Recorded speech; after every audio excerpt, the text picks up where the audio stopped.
Yes, sir. Yes, sir. Yes, sir. We are here at the first ever 2023 NFC Wild Card game between the San Francisco 49ers and Seattle Seahawks versus San Francisco 49ers.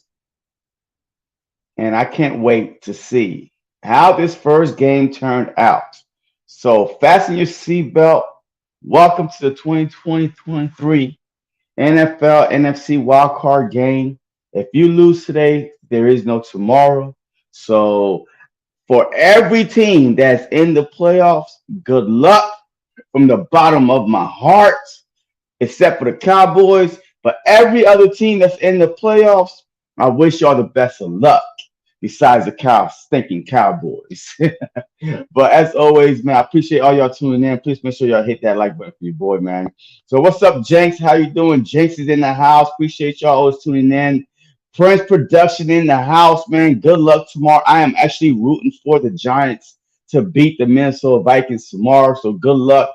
Ted Cruz in the house. Your Bengals. I do have your Bengals moving on. So definitely rooting for your Bengals also. Let's go Niners. Okay, yeah, we got Seahawks.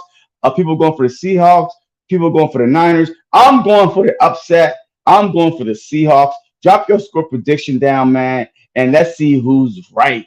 Who's ever get the closest, I'll think about what I'm going to give you. All right. So hate the 49ers. Hey, we're about to see how Purdy is. All right. How Purdy is. All right. The Seahawks, hey, you never underestimate the heart of an underdog, but they are definitely underdog. They are the seventh seed. The 49ers are the second seed, but we will see. What's up, Nina? Thank you very much for tuning in. Happy Super Wild Card Weekend. Absolutely, absolutely. Yes, sir. Let's go, G-Man. Niners 27-17. 17-10. Seahawks. Okay.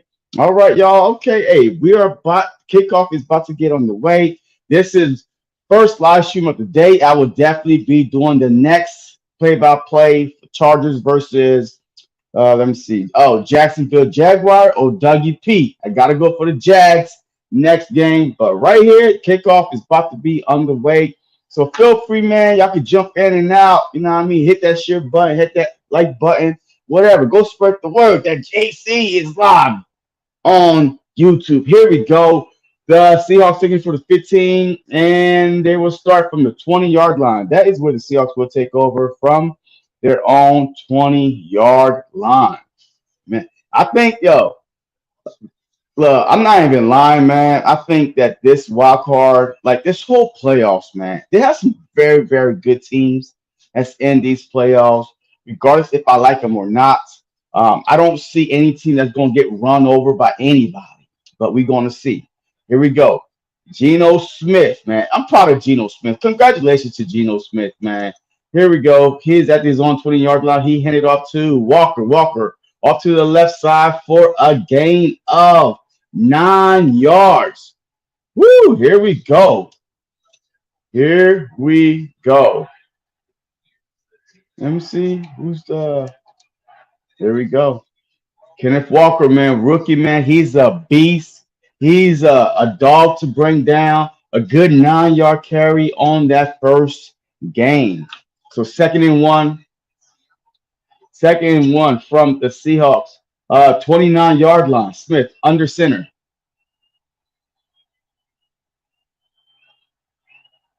And he hands it off again to Walker. Walker this time goes nowhere. Lost maybe 1, maybe 2 yards, but third down coming up.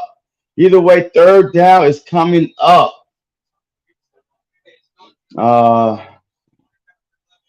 Jenks, of course, I put 100 on the 49ers. Well, you might, hey, that might be one of your easiest 100, but you never know. That's why they play the game. That's why they play the game for. So 32 coming up. So good luck on your $100. I hope you win it, Jenks. There's no way Seahawks will keep up with the Niners defense, and especially Niners at home. You never know. 32 from the 28-yard line. Smith, shotgun.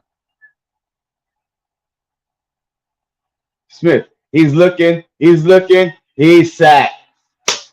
He's sacked. Come on, Smith. You gotta get rid of that ball, man. He's sacked by who? Armstead? Who's that? You gotta get rid of the ball. You cannot hold on to the ball that long. So he is stacked by Armstead. Yep. But you gotta get he had time. At least get rid of it, right? So Ted Cruz, yes, they will. Kenneth Walker will keep up. Call me dumb, but Niners had the best fan base in the playoffs when it comes to going to the games. That's dumb. Eagles, man. Yo, they travel, man. Philly travels everywhere, man. Here we go. The Seahawks are putting the ball away. The 49ers, fair caught at the 35-yard line. That is where the 49ers will take over. I mean, to me, Geno Smith had to get rid of the ball, man. Look, I understand. He saw the pressure coming. You can't keep taking sacks, man. You know why? That one sack might get you a fumble because he was holding it. Boom. I thought that was a fumble. But, hey, here we go. What's up, Carlos, man? How you doing, man? What's up, Coach Dante? What up, man? Hey man, hey coach, man. Hey, what's your thought about the Houston Texans, man, winning that last game of the season and blowing a chance to get the first overall pick? I definitely want to hear your thoughts on that. Here we go. The 49ers at their own 35-yard line. Purdy, he's looking, he's throwing, overthrowing. He overthrew Debo Samuel, and that was about to be a big mistake. Look, first of all, Purdy, this is his first ever playoff game, all right? He's Mr. Irrelevant for a reason because he was the last pick of last year's draft. You know what I mean? He never thought he never had in mind that he would be a starting quarterback for the 49ers because Trey Lance, Jimmy G, he wasn't even thinking about it. And now he's starting a playoff game. And who knows how nervous he's going to be, but we'll see. The first throw definitely was a little bit high. Maybe it's the rain. Purdy, he throws it behind IU, caught all the way across the Seattle 45-yard line. Okay, that shut me up a little bit. Oh, okay. Send me a link, bro. Let me see. Give me a second. Ohio State has a new offensive coordinator. Who's the offensive coordinator for Ohio State?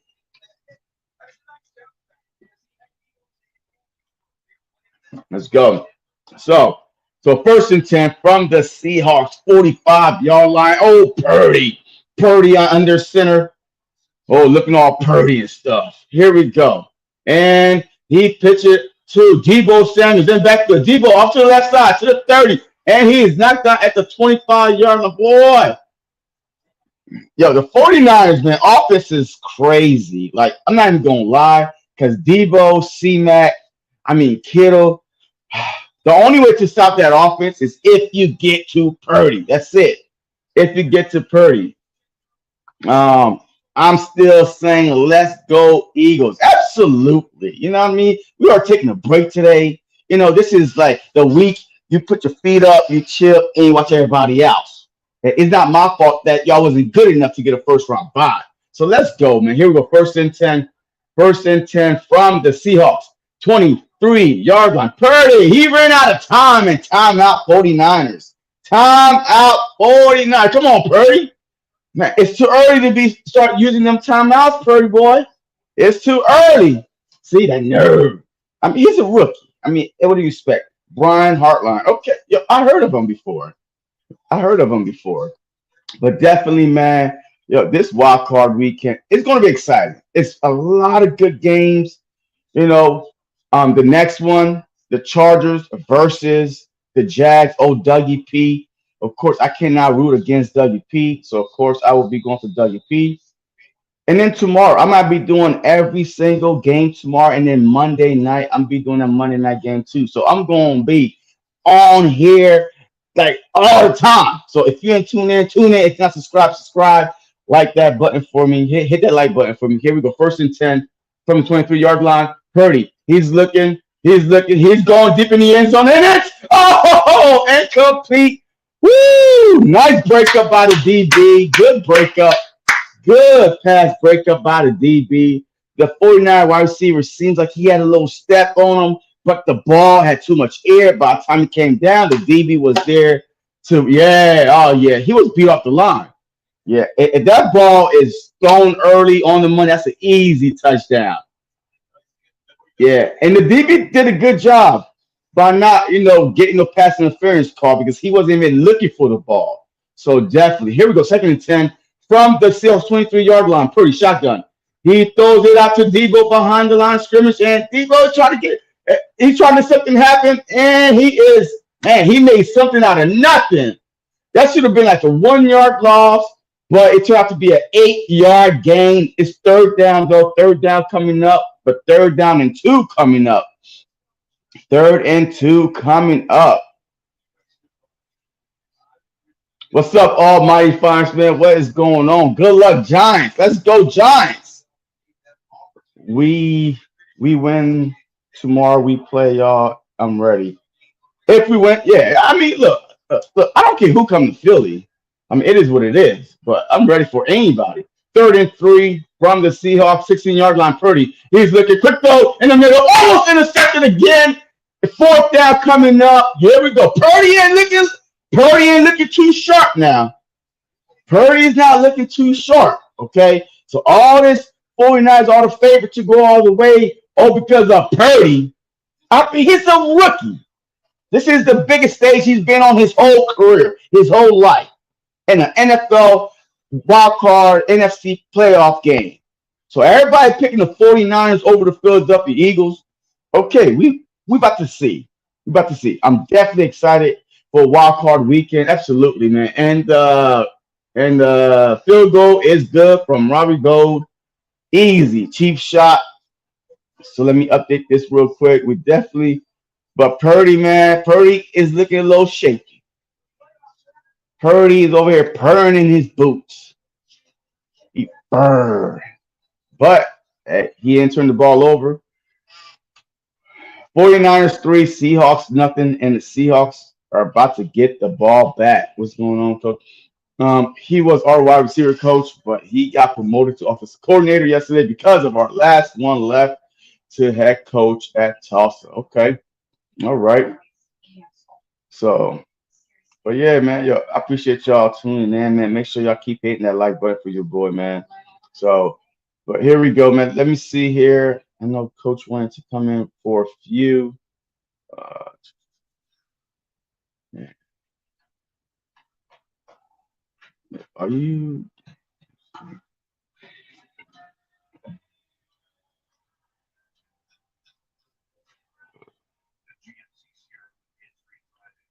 See, all right. I'm gonna let you come in for a few, Coach. You know what I mean? Talk a little. Oh shoot! What the heck? I just had it.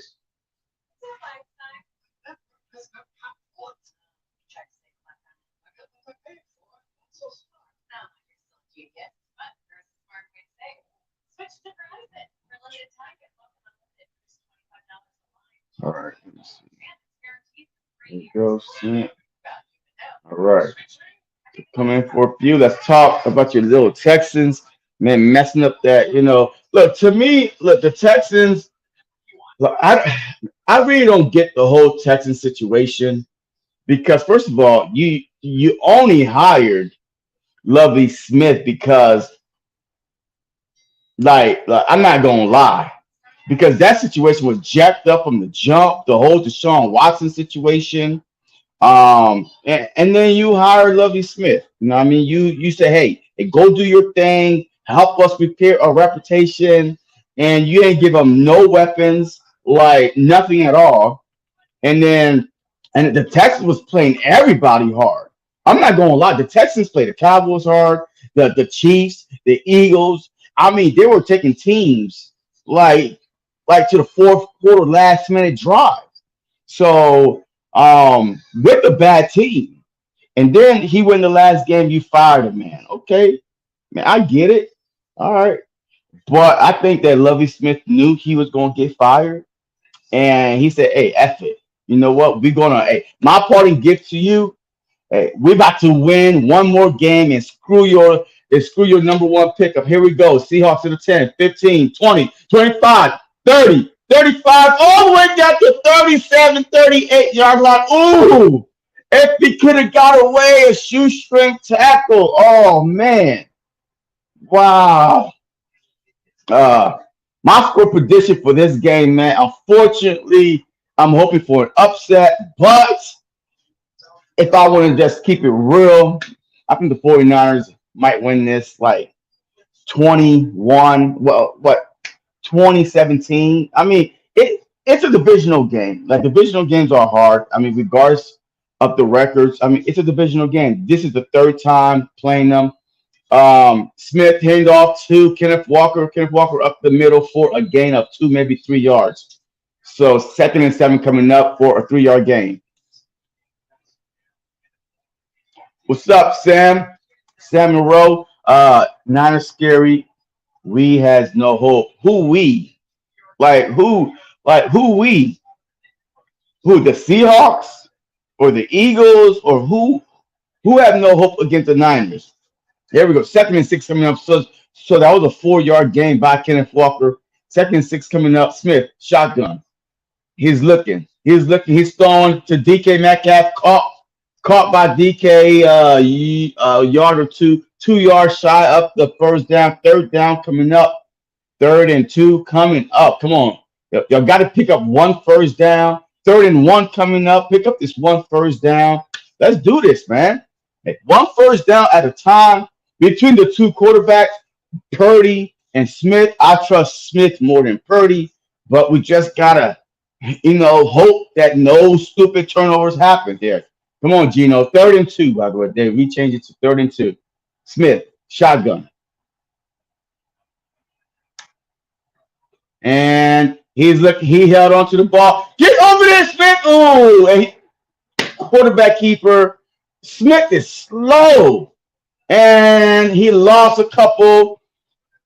They're going to have to punt the ball. What kind of, come on, man. The 49ers are too fast to be doing it. Unless you got Lamar Jackson speed. Like, come on, man. You have to be committed and go and take off. Like, and Gibson wasn't fooled him. And Geno Smith trying to stiff arm him. And come on, man. So now the Seahawks are putting the ball away. And the kick is away. And fair call at the 14, 15 yard line. Let me see. Prince, I feel like Niners hungry from last year. I mean, every team is hungry from last year, but I don't trust Brock Purdy. I mean, the Niners, I'm not going to lie, have a good defense. I mean, they have a good defense. They have people that could tackle. So I'm not going to sit here and poo-poo on the Niners. I just don't trust a Mr. Irrelevant, the last pick in a draft, to actually go, and okay, well, the Seahawks, okay, I get it. The next game they play, might be, well, shoot, at home too. I just don't trust him winning 3 games to get to the Super Bowl.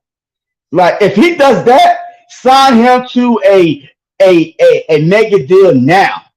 If Brock Purdy take the 49ers to the Super Bowl, sign him to a contract, trade Trey Lance for 2, 3 first-round picks to somebody else because you got your future right here. If he wins 3 games in a row, the wild card weekend, divisional round, NFC Championship, take them out to the Super Bowl, you good. Jimmy G's gone. Trey Lance is gone. You could get a haul for Trey Lance. So I don't trust that Brock Purdy, even if he escaped this game right here for the divisional round. Like, I mean, you're going to play some big boys now. You're not going to play a 9-8 team. You're going to play double-digit win teams. So I just don't trust Brock Purdy. I told y'all, Niners defense is a problem for a team like Seattle. Yeah, I know. But Seattle, like the only reason why I have hope that this game might be a little bit closer because they are divisional opponents. I know this past year that they got blown out both times, but if they could just get something going on offense and not make stupid play calling like, hey Gino, once you do a quarterback keeper, and he's slow, he's not like he don't have no burners or anything. So I mean, to me, that's a stupid play. It's 3rd and 1, 3rd and 2. Like either look for your tight end, a quick out, a quick slant, or a running back draw, something. But don't let him keep it and then try to go out wide. He tried to take the I don't know, man. Things like that is why you don't advance in the next round of the playoffs. So, but it is what it is, man. All right, man. We got Coach Jonte in here for a few to talk about his Texans. Oh my God, hold on. 1st and 10, handoff too much. Christian McCaffrey all the way down to the 40, 30, 25, and he's out of bounds at the 14-yard line. Oh my God. As soon he came back off commercial, like I didn't even see the play. The commercial came. Hold up. Let me see. What was it? It was a run off to the left side, wide open, and he was gone. Almost what was that? 60-something-yard run. He was About a gone. 70, 60 yard. Yeah, man, he was out of here. Christian McCaffrey, man, finally healthy this year, and all the way down to the Seahawks 18-yard line. Another handoff to Elijah Mitchell, going back 1, 2, 3, loss of 3. Yeah, man. So it was going on, Coach. What's up, Hey, man? what's going on, man? How you doing, man? A long time no see, man. So hey, man, like I say, you one of my favorite best friends on YouTube. So how you doing, man? Thank you for having me. Hey, man. I'm doing my thing, man. Just slowly grinding, little by little. Man, trying to be consistent. Man, I do it for the love of the game, man. But hey, Mhm. this wild card weekend, man. I feel like that this playoffs is going to be one of the best playoffs we've seen in a while. Yeah, I feel like it is. I feel like it is a lot of very good teams. I feel like the NFC got a little stronger too. I feel like the NFC got a little stronger. The AFC is just a little bit of a better juggernaut up in that. But now I say the Eagles sitting at home watching these potential teams that they can face. And Yeah. the Eagles face the lowest seed. They face the lowest seed in the playoffs. Whoever the lowest seed, that's who the Eagles got. So um, right now, man, hey, they're watching the San Francisco 49ers, Seattle Seahawks. But this is set up to be a good playoff stretch for both sides. Yeah, yeah. Brock Purdy handed it off to Elijah Mitchell for no gain. But while Coach was talking, Purdy threw it for Mitchell for a 15-yard gain. So now it's 2nd and goal from the 3-yard line. Look, look, the Seahawks cannot let this game get out of hand. They already had two Yeah. possessions, 2 3 and outs. So even if the 49ers score a touchdown here, I mean, it's a 10-point lead. You still Yep. get the ball back. You still have an opportunity to at least put something on the board. But they have to put something on the board their next possession. They cannot give it to the 49ers again. Purdy, he's looking. He pump faking. Purdy, he throws out to the flat. Touchdown. Wide open, Christian McCaffrey. That's the thing, man. There's no pressure. Like, like Purdy is a rookie. There's no pressure in his face at all. I mean, Mhm. is the 49ers line that great that they can't get to Purdy at all? I mean, like what is their offensive line ranking? The offensive line is, I don't know if they're one of the better offensive lines in the league, but at the end of the day, Christian McCaffrey has been rejuvenated ever since he left Carolina. He has just been, a man amongst boys, and that was a great play by Purdy, sensing the pressure, a little bit of pressure coming on us outside and moving up in the pocket, able to find a wide open, Christian McCaffrey out there in the flat. So, but Christian McCaffrey has been rejuvenated since he left Carolina. Now that he got a running back in Elijah Mitchell, they'll take some of that weight off his shoulders. In Carolina, he did not have that. He was basically the main back that was there, but not him and Elijah Mitchell. Everybody don't Yeah. know, but Elijah Mitchell had a 900-yard season last year as a rookie. So those Mhm. are two guys to deal with. And if San Francisco is going to be able to do this and run the ball at a high rate to take some of that pressure off Brock Purdy, it's going to be a long day for Seattle if they have to run the ball. Look, I still think this game is far from over, but Seattle, the Seahawks have to do something this drive. But to me, like Purdy came out a little shaky, overthrown a little bit. Almost had a pick. I don't know how good the Seahawks defensive line is Yeah. because they're not getting back there at all. I mean, Purdy looking like Joe Montana in that uniform, man. Yo, you over here like, oops, my bad.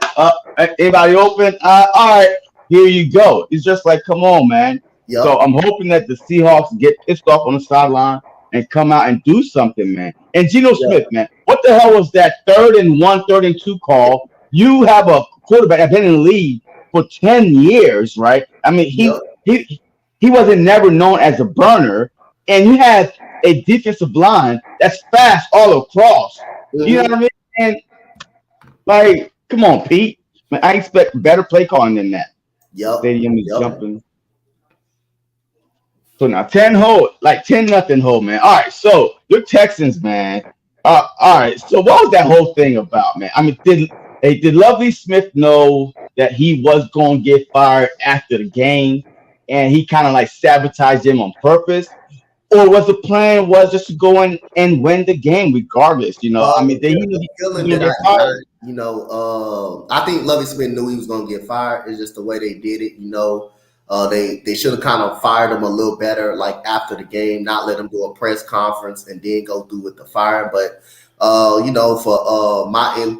me, knowing the Texans as long as I've been doing, I see why they fired him, and I'm not mad if they fire. I'm not mad about But why did they fire him? Because because I don't see it. no, I've been telling everybody, all the fan bases, and they said they think Lovey got a raw deal.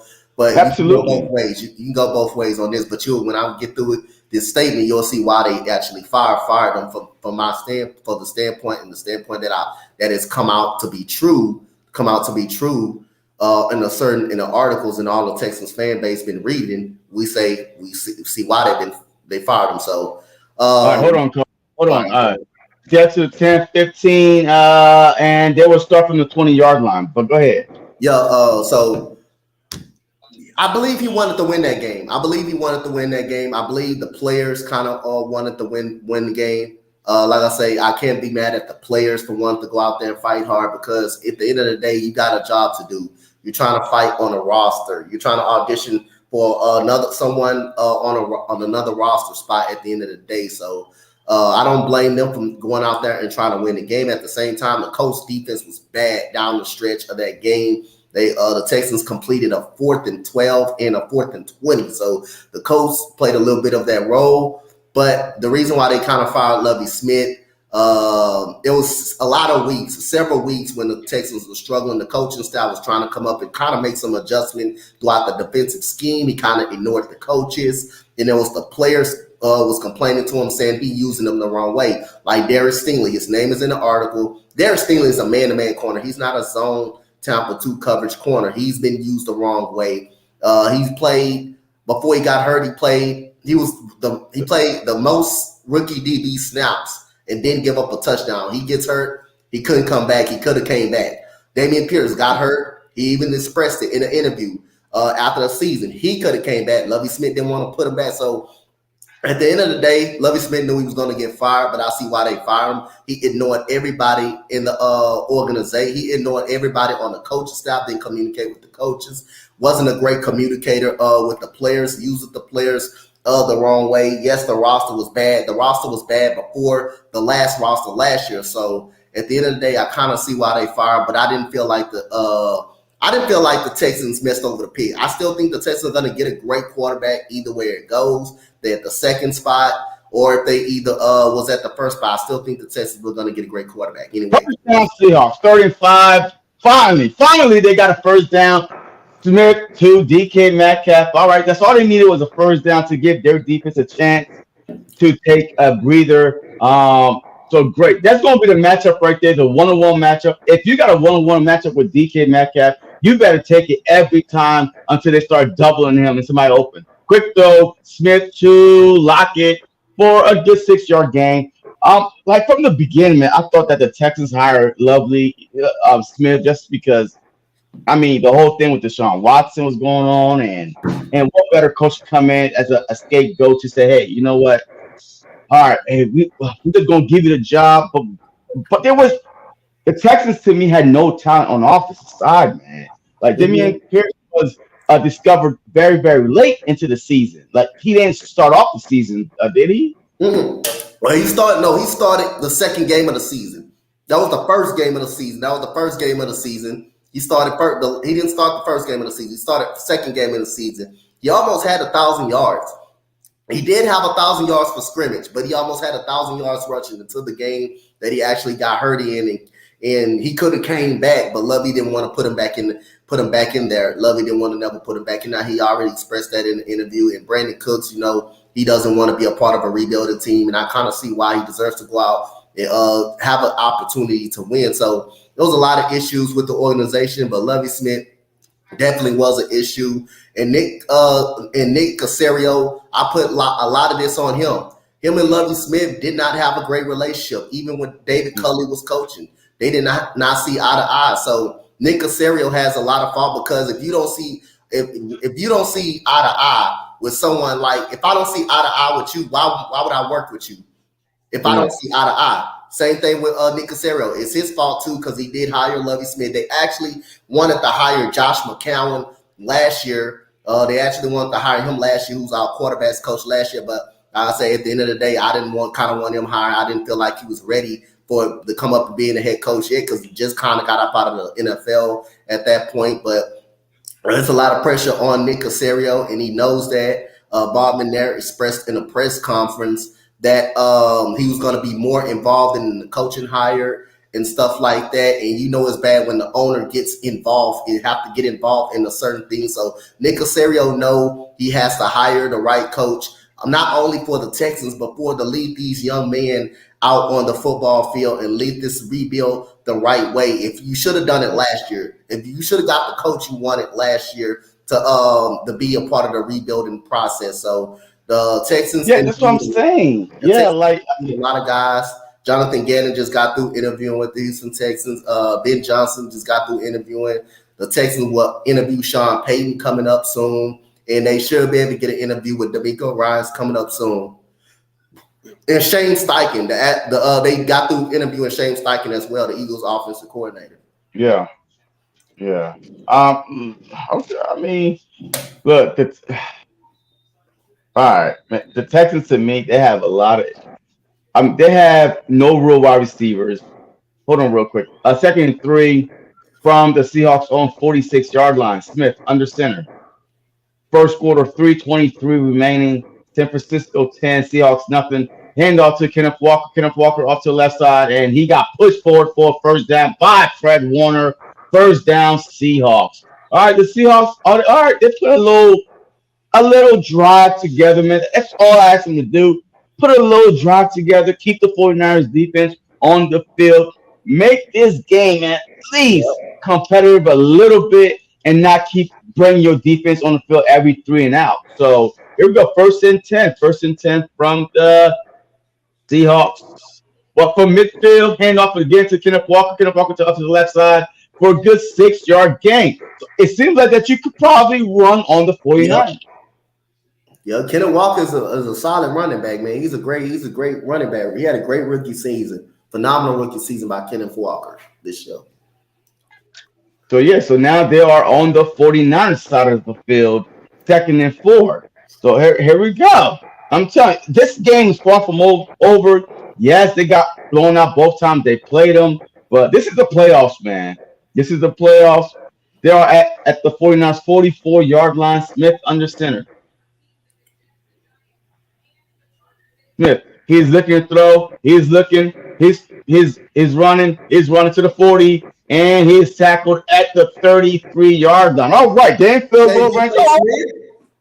Yeah. All right. Here we go. But so, what's your gut? I mean, they're going to get a quarterback, right? Mm-hmm. It's going to be a good one. It's going to be a good one regardless. Yeah, because it's like three of them. I mean, they could get the Heisman Trophy winner, CJ Stroud. CJ is expected to declare for the draft soon, I believe. He hasn't made a decision yet. He's got to make his decision before Monday, but his mother actually came out and said he's going to make a decision soon, which leads me it's going to be either late today or probably tomorrow. He's going to make his decision if he wants to declare or stay in college, if he wants to declare or stay in college. But I know that Bryce Young already declared, right? Yeah, he's been declared. You got Will Levis, who's already in the draft. He's got some great upside. The Kentucky quarterback out of Kentucky. He's got some great running skills too with him. Just got to be more consistent with his arm, but he's got some great upside. All right, here we go. 2nd and 8, first quarter, 49 seconds remaining before the end of the first quarter. The Seahawks are on an 8-play drive, 47 yards, 4 minutes and 20 seconds. Smith, he's looking, he's throwing out to the flat for number 84. Open but short. It's going to be 3rd and 6 coming up. So, but they are in field goal range, but the conditions are a little soggy out there. You know, the rain's coming down. 3rd and 4 from the 49ers 27 yard line. Yes, from the 27-yard line. Smith, shotgun. He's looking to throw. He throws out wide open, caught by Tyler Lockett for a first down. Here we go. All right, that's going to take us to the end of the first quarter. So that's what I'm talking about. See, all I had to do was settle down, pick up a couple first downs, and that's it, because Brock Purdy didn't really do anything spectacular. I mean, he handed the ball off to C-Mac, and he ran for 70-something yards. Yep. And like they just couldn't get to him. But I think that this game is going to come down one turnover to flip this game around. Because if the Seahawks score right here, either a field goal or a touchdown, they're within one. And now, how are you going to generate the pressure on Mr. Brock, Mr. Irrelevance, Mr. Purdy boy? How are you going to generate the pressure? I don't know. I mean, hey, are you going to bring one extra guy? I don't know. But we're about to see. Yep. All right, so talk to me. All right, so Go ahead. let's just say that Mr. Brock Purdy, you know, advanced to the NFC Championship game. Okay. What are you doing with Trey Lance next year? I think they're still going to keep him. I really do. I still think they like Trey Lance. I don't think Trey Lance is a bad quarterback. He just got a little bit of accuracy issues. His arm ain't all the way there, but you can still do a lot of things with Trey Lance. I don't see the 49ers and Kyle Shanahan giving up on him because of that ACL injury. He tore his ACL up. He messed up his leg. So I still think he's going to be the quarterback. Plus, he's still very young. It's a lot of things that Kyle Shanahan can do with him. He's just got to learn how to be more consistent in the passing game. I still think Trey Lance can be something in this league when given an opportunity. So at the end of the day, that's going to make their offense pretty strong. Now you got Elijah Mitchell and Christian McCaffrey in the backfield, and Brandon Ayuk is another guy that been turning up a little bit outside of Deebo Samuel. Deebo Samuel hasn't had the greatest year, but Brandon Ayuk has really emerged as a weapon for the 49ers. All right, so another question: if Brock Purdy take you to the Super Bowl, what are you doing with Trey Lance? I think he can I think he can get them down this year with the defense of the San Francisco 49ers. What you doing with Trey Lance though? I think they man, you cannot keep Trey Lance. You can't. I think they can do it with Trey Lance. I really think that defense and that offensive is good enough to get them there with either quarterback. I really do think they can get them there. I really, like I said, I think the Eagles can win with Jalen Hurts. Same way I think the 49ers can win with yeah, but I'm saying if they go to a Super Bowl with Purdy as the quarterback, with Purdy, I mean, you still going to keep Trey Lance, or are we not trying to get something for him? Because you already got a quarterback that literally took you to the Super Bowl. Like the worst thing you want. They didn't want to keep. I mean, 49ers didn't keep Jimmy Garoppolo. They didn't want to keep Jimmy Garoppolo after he led them to the Super Bowl. So what made everybody think they're not going to keep Trey Lance? Because of there you go. I still think they're going to keep him. Wildcat, fake handoff to Walker. Who's that big boy that kept the ball? He kept the ball, whatever his name is. Who's 31 for Seattle? But 31 for Seattle kept the ball in the Wildcat for a good game. Oh, Dallas. Dallas kept the ball for a good 7 yard gain. Look, the Seahawks are on a 11 play drive, 64 yards, 5 minutes and 33 seconds counting. So the 49ers defense been on there for a while. It's 2nd and 3 from the 49ers 15-yard line. Smith, shotgun. He hands it off to Walker. Walker, he's squeak in the middle, but he's short up the first down. 3rd and 1 coming up, 3rd and inches. Big third down coming up because you want to punch it in. Field goals are not going in this game, and another man is down for the 49ers. Whew, D'Amico Ryan, to me, deserve a head coaching opportunity. He's been putting in that work. You're supposed to be interviewing him soon, but he deserves a head coaching opportunity. I would really love to have him. Now, that's my number one. And now, if we interview him, that's my number one candidate for the Houston Texans to get D'Amico Ryan. But like, I wouldn't be mad at anybody that the Texans interviewed on the list. I'm definitely not upset. My lowest upside out of anybody, but I'll still be okay with is Jonathan Gannon, but I'll still be actually okay with the coaching hire of Jonathan Gannon. I'll still be okay with it.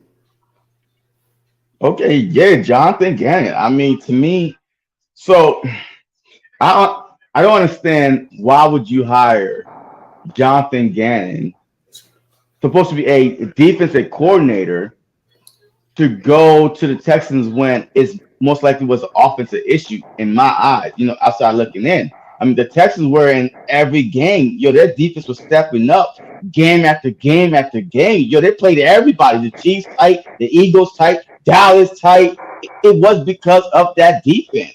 So if you hire a defense-minded head coach, but your offense is still, it's just one of them things. That's what offensive play calling coming in at. That's why you got to get a great offensive coordinator to come in, to come in and run the offensive set. Well, I know Jonathan Gannon, if he's be hired as a head coach, he won't have nothing to do with the offensive stability. It's just going to be the defensive side of the ball. That's why he's got to get a good offensive coordinator to come in here and call the plays for these guys. He's going to already have a solid quarterback that he's going to have. If it's Will Levis, if we draft Will Levis, a guy that can very much use his legs and move up out of the pocket, that would be a great play style for a quarterback's coach, or for an offensive coordinator that he's going to get.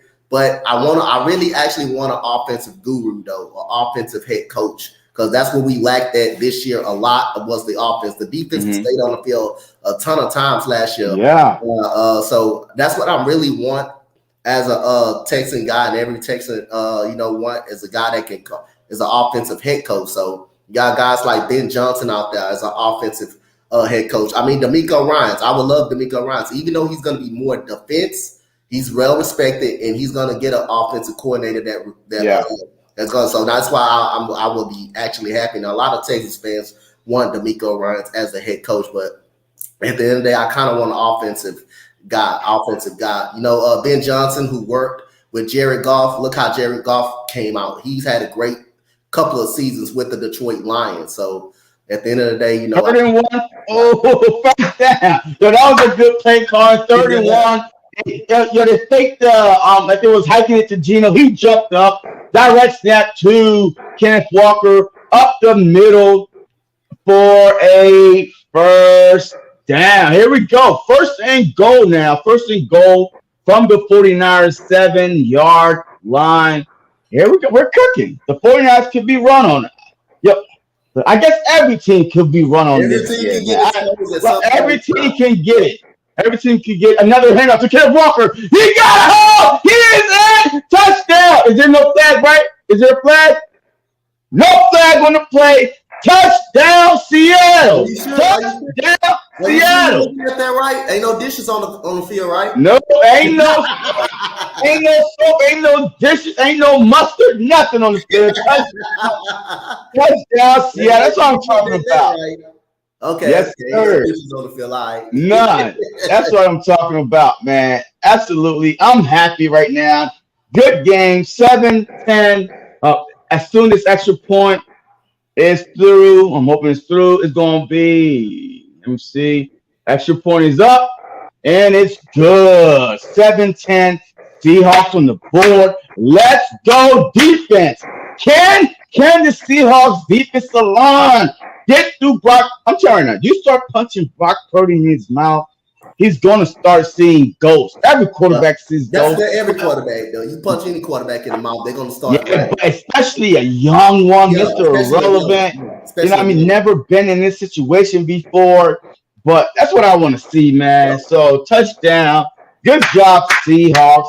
All right. All right. So let's talk about Justin Fields, man. Yo, there's a lot of things saying, oh my God, Chicago should trade Justin Fields for Bryce Young. I think it's Bryce Young, right? Yeah, his name Is it Bryce Bryce Young. Young? Yeah. Is that who they said? Yeah. So I think it's Bryce Young that they want, the Bears to trade Justin Fields and get Bryce Young, blah blah blah. What's your thought, like on this right here, man? If you really look at it depends on what team goes up there and get them because a lot of teams need a quarterback. So just say if the Bears trade him to the Colts, trade him to the Colts. Justin Fields will be playing around Michael Pittman Jr. We'll be playing around a top 10 defense with the Indianapolis Colts with Shaquille Leonard is healthy, healthy defense, DeForest Buckner. He will be playing around Alec Pierce. He will be playing around probably the second best running back Jonathan Taylor. football, that great offensive line that he got. And the Bears draft Bryce Young, and you're getting picks. You're getting picks right back. You're getting picks. You're trading Justin Fields, and also you're getting a king's ransom for him while drafting Bryce Young. So I can see why they're entertaining it. The Colts have always been expressing so far this whole offseason. They want to do whatever it takes to go up there and get a quarterback. They desperately need a quarterback, and they desperately want to jump the Chicago Bears. That's why some of the Texans fans kind of panicking because we wouldn't have control of our own draft. We would have control, but we won't have the number one control of the draft pick so we could pick what quarterback that we actually wanted. Now we got to see what the Bears are going to do with that deal. So I'm not so upset at it because if CJ Stroud declares, we're still getting a great quarterback. And if you ain't seen what CJ Stroud did to the number one defense in college football in Georgia, this dude is very good. I think Bryce Young is better, but CJ Stroud is an absolutely great quarterback. And Will Levis is a guy that got some very good upside to his game. So I say we're still going to get a great quarterback, very good quarterback anywhere it goes with the second overall pick. So how big hold on. And the 49ers will take over from the 25-yard line. How big of a talent drop it is from Young to Stroud? Not that much. Not that much. And not that much. Not that much of a talent. Bryce Young just a little bit better. Just a little bit better. So it's kind of like either Goff and Wentz coming out that year, right? I mean, it doesn't matter. It's not that much. It's not that much out of Goff and Wentz how they was expressing, but it's clearly a bigger talent gap than Goff. All of a sudden, that he's still in the league and that he's had a success, made a Super Bowl, and he had two successful years in Detroit. That's clearly a talent gap that is climbed up the roof of Jerry Goff, and now looking with Carson Wentz, he could be out of league at some time. Wide open, Ayuk. Man, they can't get to Purdy, man. A play action. Look, once you even establish the run a little bit, people are going for that play action. They went towards C-Mac and bootleg to the left, and boom, wide open. Ayuk, first down, big game too, all the way to. My goodness, that was a good play action fake too. Yeah, all the way to. Yeah, the 49ers 49-yard line. Purdy under center at the 49-yard line. Hand off to Christian McCaffrey, and he is stopped for a 2-yard loss. 2nd and 12 coming up. But yeah, so how about the Heisman Trophy winner, man? Like I didn't watch him a lot this year, so I really don't know that much about him. But if you win the Heisman, right, shouldn't you be kind of like top quarterback coming out of college? Like, shouldn't you be one of them? Okay, he might be number one. You did win the Heisman, and you did beat Stroud. You did beat, Bryce Young and won the Heisman. So that's what I don't hear his name a lot. Hold on before you answer. 2nd and 12, Purdy. He's looking. And he's running up to the left. And he ran for first down. Try to high step. I think it's first down. So yeah. Keller Williams staying in college. He's not coming out this year. He'll be next year. Okay, okay. The next year's draft class. He'll be in next year's draft class. Oh, okay. All right. So was he a sophomore or something? Yeah, he was a sophomore this year. All right. Okay. So that's okay. That makes more sense. Yep. But yeah, first down, 49ers, man. Come on, man. Stop making Purdy look like Montana, Steve Young out there. Come on. Put him in his mouth. Here we go. First and 10. First and 10 from the Seahawks 42-yard line. Fix the handoff. Purdy, he's going deep. Oh, miscommunication. Now you stopped. The DB kept on going. Oh, that should have been a pick. You stayed on your feet. Yeah, miscommunication from Debo Samuels. Second and 10 coming up. Yo, they're not getting to him at all. Yo, they're not even getting close to him right now. Yep. He's wide open. Throw it. Like, who's he throwing it to? Damn, ain't nobody even pinching him. Oh, my God. Yo, he's yelling. Yo, Purdy, Purdy was like, ah! What? There you go. Second and 10 from the Seahawks 41-yard line. Purdy shotgun. He's looking, throws in the middle. Nobody around him. Kittle, he's trying to get to the outside. Kittle first down across the 25-yard, across the 30, first down. Purdy got on him. Purdy looking a little cocky right now, man. Purdy looking a little cocky. Purdy and Shanahan got on him. Yeah. That's poor tackling by the Seahawks on Kittle. That's poor England. Absolutely. Yeah. Poor tackling. Like, it looks like that the 49ers are so much better than the Seahawks at talent wise, but I still don't trust Purdy to win 3 games and make it to the Super Bowl, man. I'm sorry.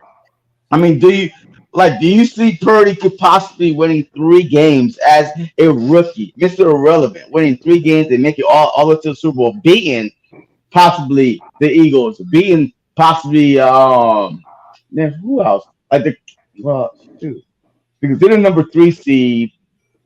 The number 3 seed.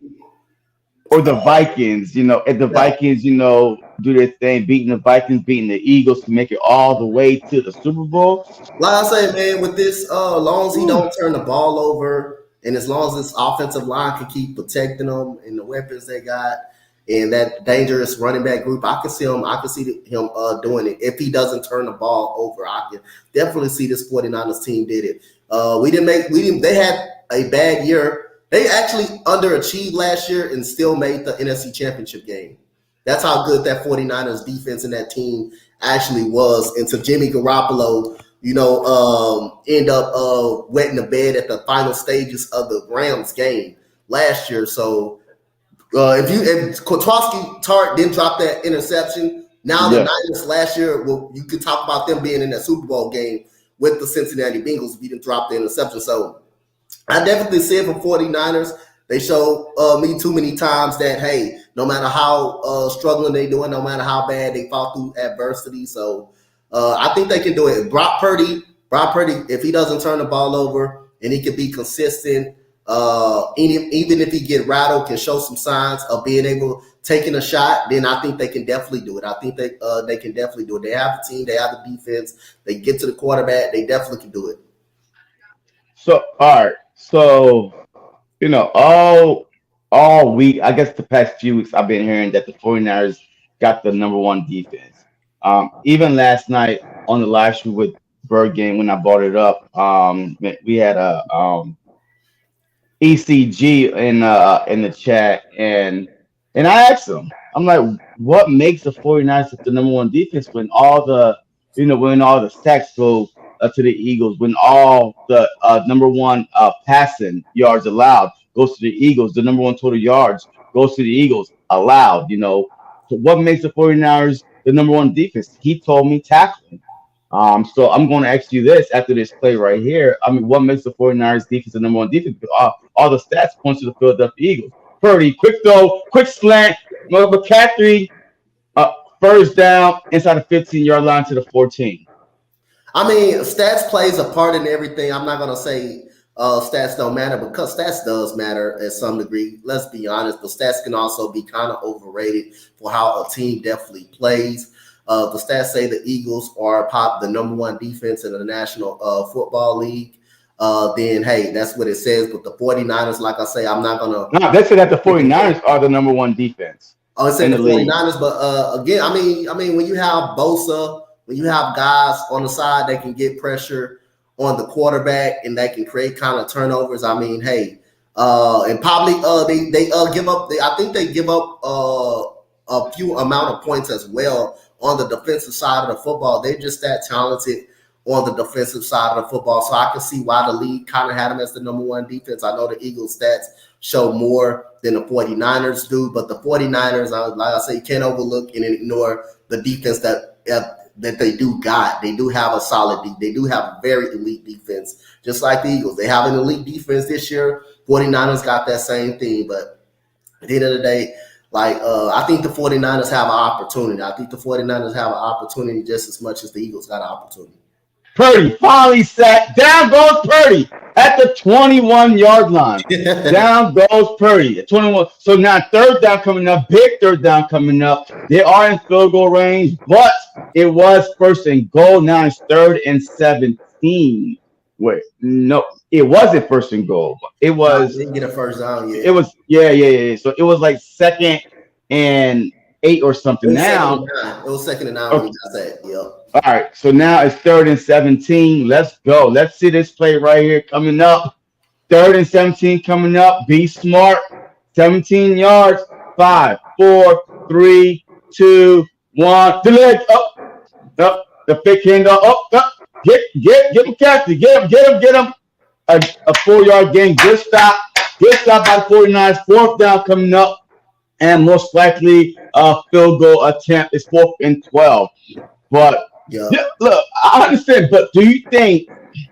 No, well, I'm not going to say that because a lot of people think that the Eagles' schedule was easy. I'm about to say, well, the division they played in was horrible this year. I mean, they played in one of the worst divisions in football besides the NFC South. Yeah. The Eagles play one of the toughest, and field goal is good. So 13-7, because our whole division at one point was in the playoffs. Everybody above 500. We had 3 teams with double-digit wins. So I mean, look, it is what it is. At the end of the day, Philadelphia Eagles, man. No, If you did not see I'm this, not. I'm not one of those guys that use schedule against people because you play who you play on the schedule. exactly, The Eagles and these whole organization, every team, or don't make the schedule. So regardless, you got to get the wins. How you get the wins? I mean, every NFL team is a professional football team, and the Eagles didn't. There was a lot of struggling that the Eagles did in the regular season. They didn't always have their easiest games, man. You look at the games that they didn't struggle with at all with the Vikings, who's the 3rd best team supposed to be in the NFC. But you look at who they struggled against. They did struggle with the Cowboys. They did struggle with the Cowboys twice. They struggled with the Houston Texans. It took them to a Davis Mills turnover to actually get the game put away, and win by 12 points. So they struggled in that game. They struggled the opening day against the Lions. So yes, if you want to say strength of schedule, I'm not buying that. It ain't like the Eagles just ran through everybody. They had their tough moments. They struggled with Chicago. They struggled with the Saints as well. So we lost to the Saints. Yeah, they didn't have the toughest. They didn't have the schedule looked easy, but the schedule every team that they played kind of gave them a little bit of a game. So I mean, these are all professional football players and teams. They're gonna come out and give their best shot, especially with the Eagles roster. I'm not buying that the schedule is weak. In Dallas, they played the same schedule that the Eagles actually played, just on a different time, just on a different day, the same day, different time. So at the end of the day, all the NFC East had the easiest schedule going into the season. They played the same schedule. So I mean, I know y'all division rivals, and people are gonna say, "Oh, y'all didn't play nobody," but they played the same teams that the Eagles have really played, especially those divisional teams. So I can't buy the schedule was weak or anything, or for any team, you play who you play on the schedule, no matter who it is. Yeah, I look. I completely agree. But a win is a win in the NFL. And it's funny because the reason why on Twitter, man, Eagles fans and Cowboys fans be going at it Yeah, I know. I because see that all the like we struggle to be the team, right? time. And he'd be like, "Oh my God, y'all struggle to be a team," but then when they struggle, a win is a win. I thought y'all supposed to blow every team out. You know what I mean? Yeah, So I we don't almost beat look. them into the offensive play calling was bad on the goal line. We should have Yeah. almost beat them. We were the better team for most of that game against the Cowboys. And good return by the Seahawks all the way down to almost a 30-yard line. Good field position. If the Seahawks go down here and get a touchdown, I'm calling it. 49ers are still winning. I thought you were gonna say upset. No, not yet. Not yet. It's a long game still. I just wanted to see a good game. The 49 the San Francisco the Seahawks will start from their own 29-yard line. Geno Smith under center. The score is 7-13, second quarter, 7:34 remaining. Geno Smith, he's rolling out. Throw to Kenneth Walker for, again, 1, 2, 3 on the play. All I want to see is a good game. I do want to see an upset, but, I mean, would I be mad if the 49ers win? Absolutely not. I would not be. So second quarter, 7:16 and counting. Second and 7 coming up. The 49ers had a 10-0 lead. They was forced to kick a field goal last possession, and now the Seahawks had the ball at their own 32-yard line. Smith under center, and he fakes the handoff. He dumps it underneath to number 87. Number 87, good run after catch. First down by Noah Fant. Good run. Let's go. 6:50 and counting. That's what I want to see, man. Hey, y'all in the chat was like, it's over. It's never over. These guys have pride. There is no tomorrow. There is no tomorrow. This is officially, there's no next week. You lose, you go be on the couch with me. Come sit here and do play-by-play with me because you ain't playing next week. Everybody else is, though. Here we go. 6:25 and counting. Handoff to Kenneth Walker. He made a miss across the 50-yard line down to the 48-yard line. That's what I'm talking about, up the 49ers.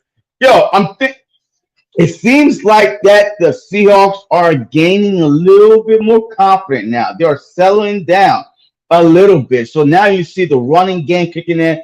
That was an 8-yard carry by Walker. 2nd and 2 from the 49ers 49-yard line. Smith, shotgun, and he handed off again to Walker. Walker is trying to they went to the well one too many times for a loss of 2. Third down coming up. Big third down coming up, though.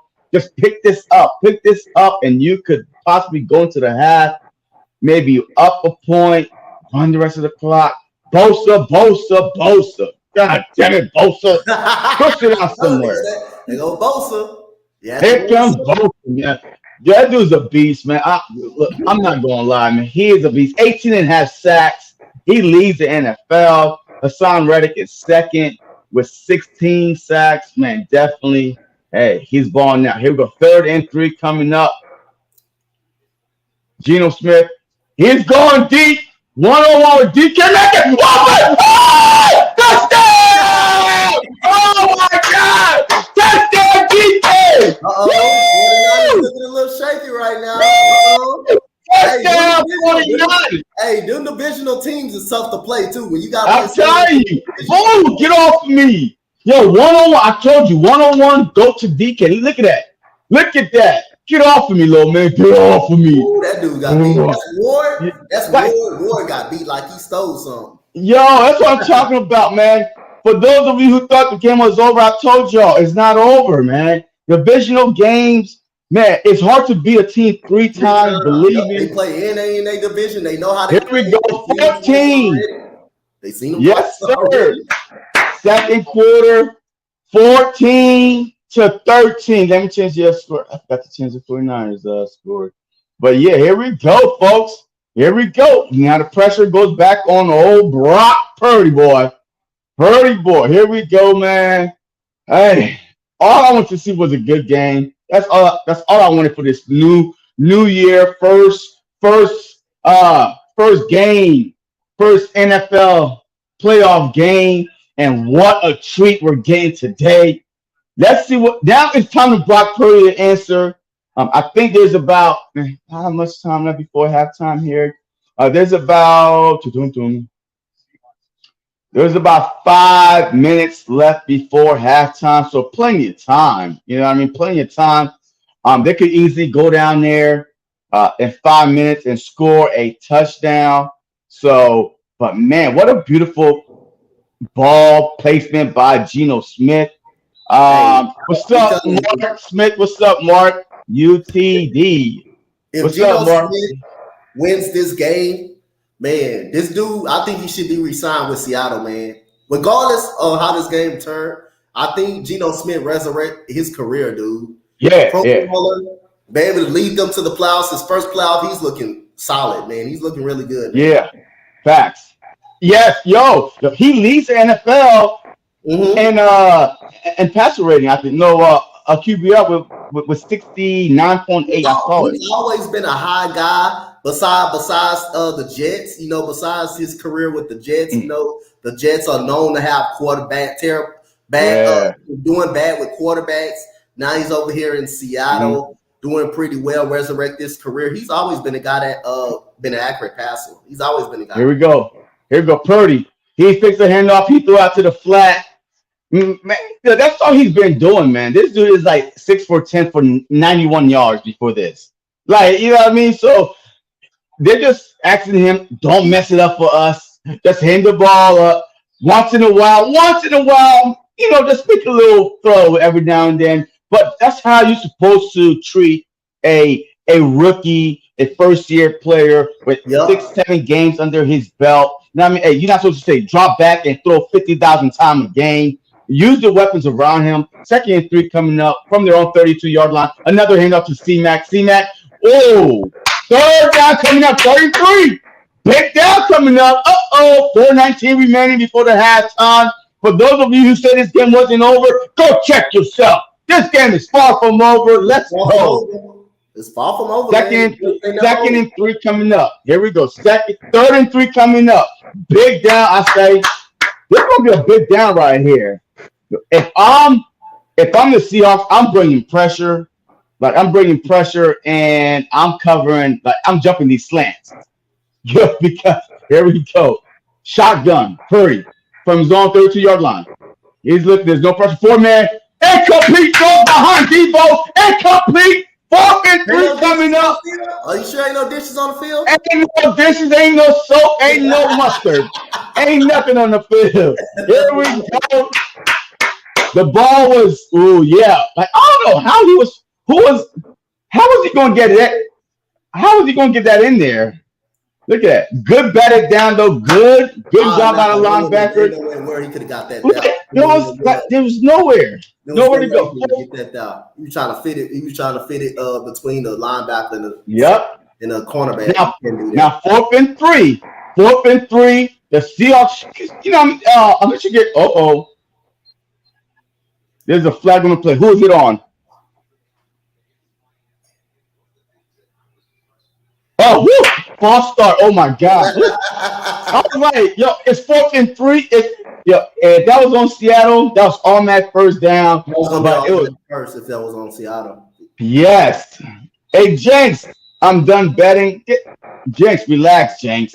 Because he bet $100 on the 49ers. No, there's plenty of time, Jenks. Relax. 4th and 8. The Seahawks should get pretty good field position, believe it or not. Yep. They should get some pretty good field position. And the punt is away. Good punt to the 15. Makes somebody miss up and now he's down at 15. So if I'm the Seahawks, man, if I'm the Seahawks, if DK is 1-on-1, I'm going to him.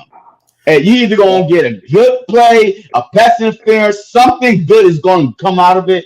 But if it's doubled, go to somebody else. If I'm the No Seahawks, offense. if I'm the Seahawks, I keep doing what I'm doing. I keep Mhm. running the running game and softening up that defense a little more, and it's gonna open up. If Yeah. they doubling DK Metcalf, that's gonna open up Tyler Lockett and Noah Font Yep. wide open. Yep. Here we go. First and 10. First and 10 from the Seahawks own 16-yard line. Smith under center. 3 minutes and 35 seconds before halftime. Can the Seahawks put another score on the board? We'll see. Hand off to Kenneth Walker. Kenneth Walker makes somebody miss. Oh, he's jumping and hopping, skipping. Hey, he's playing hopscotch over there. He's head up. Here we go. Good 4-yard gain. That was a lot for a 4-yard gain. Yep. Keep that running game going. They can't stop it for right now. There you go. 2nd and 6 coming up. 2nd and 6 from the 20-yard line. 3:08. Quick throw out to DK. DK, boom, ran over somebody and got a first down. Woo! Man, what do you see that replay? He caught the ball, threw it out to the right to DK, and he lowered his shoulder on Ward, and bam! Get out my way. Move! Get out the way! Get out the way! You get out the way! Move! Get out the way! Yo, every time, they keep showing the replay. Move!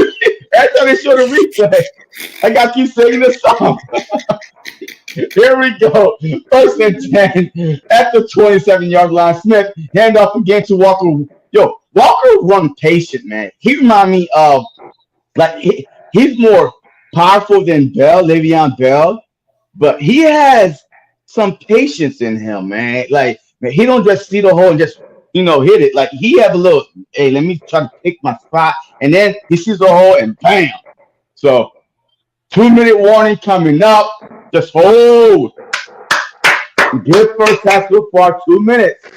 2-minute warning, man. Yo, this is a pretty good game, man. Pretty solid game, man. Seattle is giving them guys. Seattle, like I say again, 2 division guys going at it. Like I say they already played twice, and you think Seattle ain't going to come out with no sense and urgency and come out and play this game, especially in a playoff game? They got nothing to lose. They know the 49ers is higher than them. They know they projected the second seed, but at the end of the day, the teams that got no pressure comes out to play even more harder. The teams that has expectations probably gets over their head too much, and that's how this game is turning. The Seahawks really had no expectations coming into the season. None.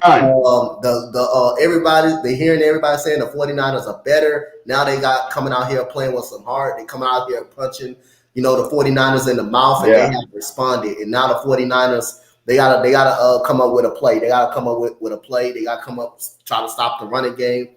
And Kenneth Walker, been watching him since Michigan State, man. Kenneth Walker is the real deal. Yeah, I mean, I never heard of him until he popped up on my fantasy radar. But by that time it was too late. Somebody already snatched him. But he is a very, very, he's a physical back, but he's a smart runner. Look, the Seahawks, I agree with you, man. They came into the season, oh man, Russell Wilson saga, and man, the Seahawks are in great position right now. But they have a top 10 draft pick, right? But from the Broncos, what? Matter of fact, they had a third pick. I believe they had a third pick, right? What? I believe they up there. They in the top 10. I gotta see the. Hold on. Matter of fact, I was doing a mock last night. I was doing a mock draft basically last night. I think they got a high one. I think they. Man, let's just say they have a top 5 draft pick, right? If I'm them, I am getting what's his name? Will Anderson Jr., edge rusher from Bama. Because your offense is pretty legit, right? Like the Seahawks offense is pretty legit. They have a top 5 pick. Yeah, they pick at number 5. Yeah, so don't be surprised if they go after, Anderson Jr. from Alabama. Because their offense is pretty solid, with Lockett. You could always get another wide receiver in the later rounds, because Lockett is kind of getting up there. But Yep. no offense, he's a solid tight end. You know, if their offensive line is solid, man, you need to go and revamp that defense. You know what I Yep. mean? Go back to Legion of Boom or something. Here we go. 2nd and 8. Handoff uh to Dallas. He spins back to line scrimmage. 3rd and 8 coming up. And the 49ers would not use the timeout. 3rd and 8 coming up. I don't know why you would not use the timeout. I mean, you got two. It's 3rd and 8.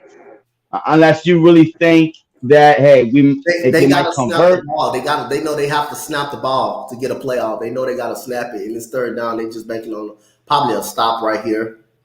Here we go. 15 seconds. Hey, look, the Seahawks are running the clock all the way down before they snap this ball. 3rd and 8. Here we go. Boom. Another. Golly. What? All right. So now the Seahawks is telling me they just played just to go into the half. Like they just played to go in. They know they couldn't do. They know they couldn't do that. Right. The 49ers knew what they were doing because they still gonna have time to go down Yeah. to score a touchdown with the 2 timeouts left. Like that makes no sense, man. Come on. You cannot. This is the playoffs. You can't play scared. That was a scare play to me. That was some scare play calling right there. Unless they think, hey, well, they got a rookie on the other side. I mean, we give them the ball with a minute, probably 5 seconds remaining after this punt. Maybe we could stop them going to the half up by a point. Come on, bro. You can't play scared in the playoffs. Yep. And the punt is away. High punt. Fair catch is called up to the 22-yard line with a minute and 8 seconds left. The 49ers got one time out. How much do you trust Brock Purdy? How much do you trust this rookie with a minute and 8 seconds left with one timeout to at least try to get you 40, 50 yards for a field goal attempt? Because right now they are at their own 22. So, yeah, about 50-something yards they need just to get a shot at the field goal attempt. Here we go. Purdy under center. C-Mac in the backfield. Purdy, he's looking, he's throwing in, is wide open. What are y'all doing? I don't understand. Like, this dude's Ayuk is wide open in the middle. It's like the same play. Ayuk had the same catch 3 times. Look at that. Woo! All the way down to the 45-yard line and out of bounds. Somebody blew coverage on that one. Out of bounds at the 40 MC, all the way to the Seattle Seahawks 46-yard line, and he got out of bounds with a minute left.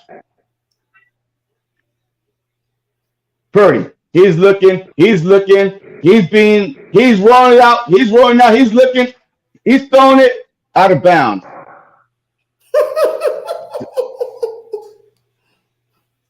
Oh man, yo, woo, hold him, at least a field goal or no field goal. Yo, that was crazy, man. One big chunk. Every time they get one big chunk. And then they kind of like milk the clock a little bit. 2nd and 10 coming out, 52 seconds.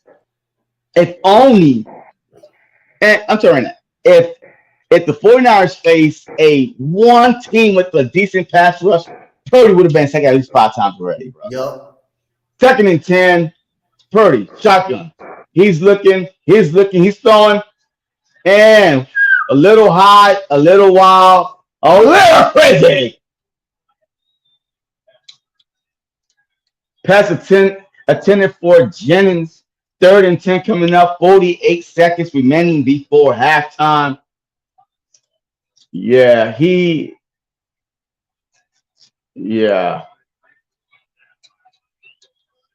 Oh, boy. He's starting to get frustrated a little bit. 3rd and 10 coming up. 2nd quarter, 48 seconds before halftime. Purdy. He's looking. He throws underneath. Oh, my God. Debo, what a snag by Debo. That was like a shoestring snag, and he got a first down and out of bounds. Good catch by Debo, man. That throw was just, man, that was a bad. Let me see. Yeah. Yeah, man, good snag, man. All hands, man. All hands right there. That ball was low, but still, That's a good snag Debo went right there. out. Man, good snag all the way down to the Seattle 28-yard line. 41 seconds remaining before half. Don't choke now, Seattle. There you go, Purdy. He's looking. Purdy's looking. Purdy looking. Purdy looking. He's going backwards. He throws out of bounds.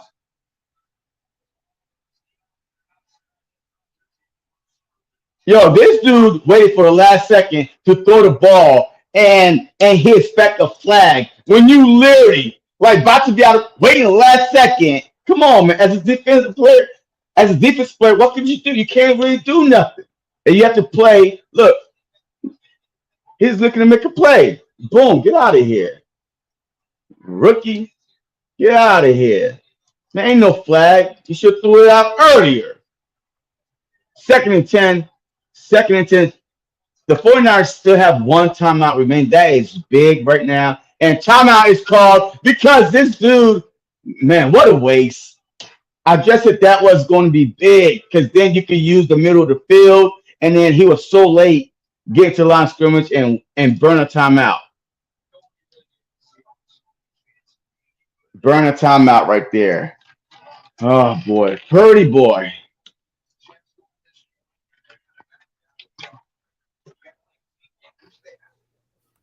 Man, that's a good game. Man. That is a good game. It's a hell of a game. They used their final It time. is. It's a hell of a game. First one. It is. It is. And Geno Smith is playing pretty well, but I do want to see them start going to DK a lot more in the second half. And then that will open up for Lockett, deep shot to Lockett. Here we go. Second and 10. Purdy, he's looking, he's rushing out again. Again, he's trying to make something, and he just throwing it up. He just throwing it up for grabs. What the heck was that? And he just threw it up for grabs, out of bounds.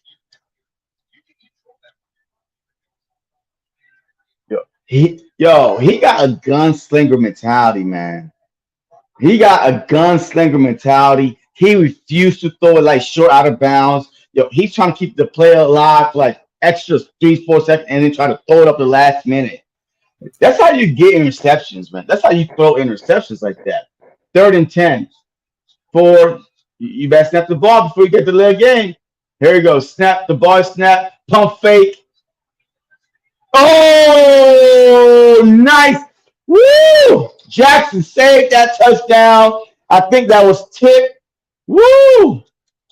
Woo, what a good defensive play. I think that was tipped by Jackson slightly. Pump. Nope, nope. He's seen it all the way. Oh, he was tipped. Good. Good defense by, oh, yes. Good Oh, defense by Jackson. that was a hell of a That was play. a hell of a play. That was a hell of a play by Jackson. Good. This is a 46-yard field goal attempt, and the kick is right down the middle. And 13 seconds. And back and forth, man. Yo, this is going to be a good game. This is back and forth. Let me see. Here we go. 16.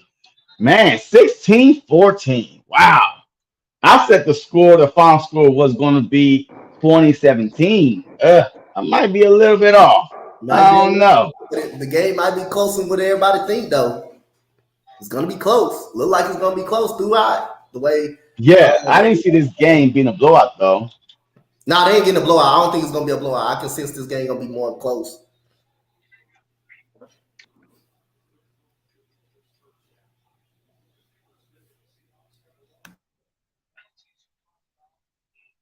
Man, yo, Pete Carroll, man, this, like, I'm not gonna lie, this might have been his finest job as an NFL head coach. Like, to get this team, to drag this team, these, outcasts, so called, right, to the playoffs. And like for the longest, they were leading the division.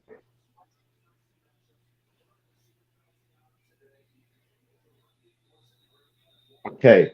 Oh, they might have a chance for one play. Wow. Okay. They are at the almost the 40-yard line. Yo, they might have a chance for one long. The Seahawks still have three timeouts.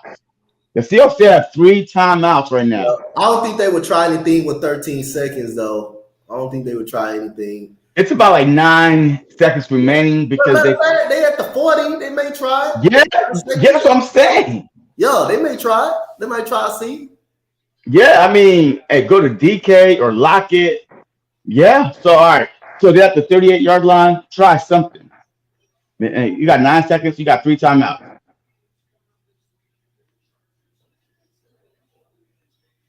Smith, he's looking. He's looking.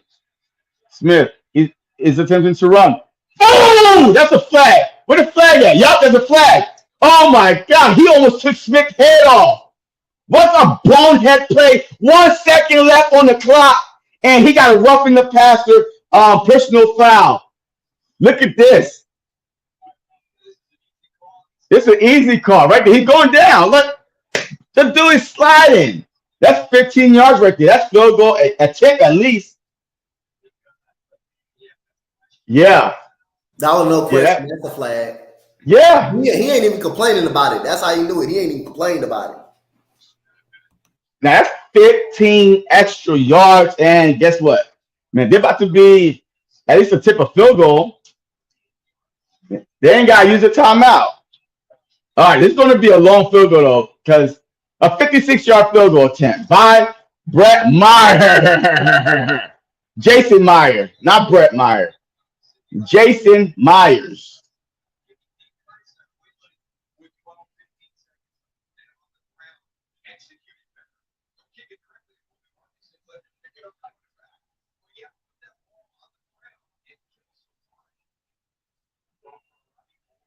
Wait, it should have been more than that because he slid right before the 50. If you have 15 more yards, you should be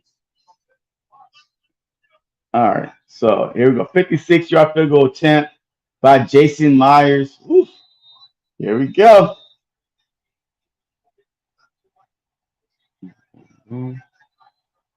Come on, Jason. 17-16. Come on. Come on. He's ready. The kick is up. And it's good. 16. Yeah, 17-16. All because that was a bad kickoff. Like, man, why you swing the it? kickoff was bad. The swift kick, that was a bad kickoff. You should Yeah. have kicked it deep. If he'd have kicked it deep, they would have had a kind of better chance of going into halftime. They probably wouldn't have end up throwing the football like that. They probably wouldn't end up doing that. And that play would have If the guy didn't do a personal foul because there was like 1 second left on the clock. Yeah. And there wasn't even in field goal range. 17-16 heading into halftime. What a game, folks. What a game so far. The 49ers, look, for the most part, I have not been impressed by their offense or their defense. But, hey, it is to be expected. It is.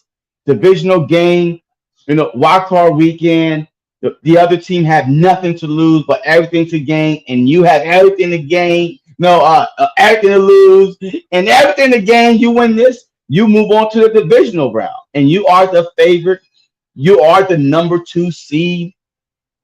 Hey, it is what it is, man. Yep, it is what it is. And like I said, the Seattle Seahawks got nothing to lose. They weren't coming in this game as favorites, so that's gonna make them play even kind of more harder. So at the end of the day, Gil, you gotta just give the Seahawks credit, man. They came out to play. They came out to punch them in the mouth and say, "Hey, man, we out here. We out here." So they're not gonna lay down on the 49ers, and the 49ers gotta they gotta make some adjustments. Yeah, absolutely. And like the longer you keep a team that's not supposed to be in the game, Yep. the Yep. more confidence they get Yep. throughout the game. You know what I mean? So right now the 49ers was up 10-0. Everybody was like, it's over. The chat was going, it's over. It's over. But damn. Like the 49ers literally scored let me see. How many points they scored? Literally 6 points since that 10-0. Despite them 10-0, they put up two field goals and they put up 17. So they outscored them 17-6 since they were up 10-0. Yep. So it's just one of them things. So, all right. So, real quick, man. Next game, we have the Chargers and the Jaguars coming up. The second game of this wild card weekend. Uh, Give me a little take on the next game. I mean, who do you see winning? Who gonna outplay who? Burrow, Lawrence? No, Herbert, Yep. Lawrence. None of them been in the playoff before. But there's one thing that's different between both of those teams. They got a winning Super Bowl head coach on the Jags side, and the Jags are at home.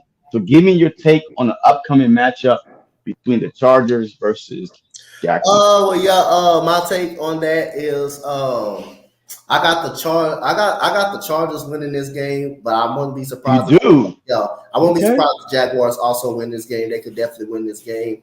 You know, WP has done a tremendous job with the Jacksonville Jaguars. Clearly proves that Urban Meyer was a terrible head coach, wasn't ready for the NFL at all, and WP being a Super Bowl champion, Hmm. getting Christian Kirk in the offseason. Everybody saying he was overpaid, but he did have 1,000-yard season. But again, you're gonna have, if you want to play in Jacksonville, you're gonna really have to overpay somebody. They don't care if you have to overpay. Hey, you're gonna try to do whatever it takes to get your organization better. And having a veteran in Marvin Jones in that part of their receiving core, they went out and Gaze Jones and Travis Etienne had a phenomenal season coming off of the ACL injury. And on the other side, you had the Chargers, fighting through injuries all season long and still being able to make the playoffs. Mike Williams will be out. He's been out pretty much partially Yeah. this season. That's going to kind of hurt. Keenan Allen has been on and off the field. Austin Eckler is one of the main targets on that team as well, as far as running the football and catching out of the backfield. And it's going to be interesting to see what the Jaguars do with that pass rush and Bosa and Khalil Mack. It's going to be interesting to see how they Yes. put that And down. Derwin James. Derwin James is a hard hitter. Did he do some wrestling moves on people this season as well. But other than that, I got a close game though. I think it's going to be really close, hard fought game. I got the at least I got the Chargers kind of winning by 3 points by a field goal, at least a Oh field. wow. But and look, and the thing is, man, people are forgetting. Guess who else it is coming to the Jags next year? Calvin Ridley. Rid- Calvin Ridley. Yep. So this Jag team is only going to get better and better. Their offense, to me, I think is set, but their defense, hey, you boost that up in the draft, and you got yourself a hell of a team that will compete for the AFC South for years to come. Yep. But like this upcoming matchup between the Chargers and the Jags, to me, it's a toss up. I know the Jags are playing at home. I know WP, a Super Bowl winning head coach. But we don't. Whichever quarterback outplays the other one, is going to win this game because this game is so evenly balanced to me. Usually if Mike Williams was there, man. Look, I would say Williams, Keenan Allen, man, Everett. The tight end Everett. Yeah, Gerald Everett. Yeah. So I mean, you have too much firepower, but Mike Williams man being out is a big blow. But Carter, man, what's his name? Carter. Man, that DeAndre Carter? Yep. Yeah, DeAndre Carter. Hey, shoot, don't sleep on him. But I see this game going the Jags' way. Because WP will not be afraid to call the fourth down plays, the big plays because he's an aggressive coach. That's just what he does. So I see the Jags winning though by a field goal, just like you, but just reversed. I mean, this is going to be a good game. I mean, this might be one of the closest games we probably see all weekend. Besides, hey, who knows? But we're going to see, man, two young guns, like the future of the league, right? Hey, these are not the future of the league that we're watching right now. Oh, Brock Purdy and Geno Smith, but Trevor Lawrence, Justin Herbert, the future of the league, will be on display tonight. 8:30 for everybody to see him in prime time. Yep. So hey, we'll see, man. But I just want a good game overall. I want every game to be close, I except want the every game to be freaking good. Dallas Cowboys game. I want them to get blown out. You want them to get blown out. Oh man, blown out. I mean, hey, look, there's one thing that I've learned about the Cowboys. They literally take more victories. Like they're the only team that I know.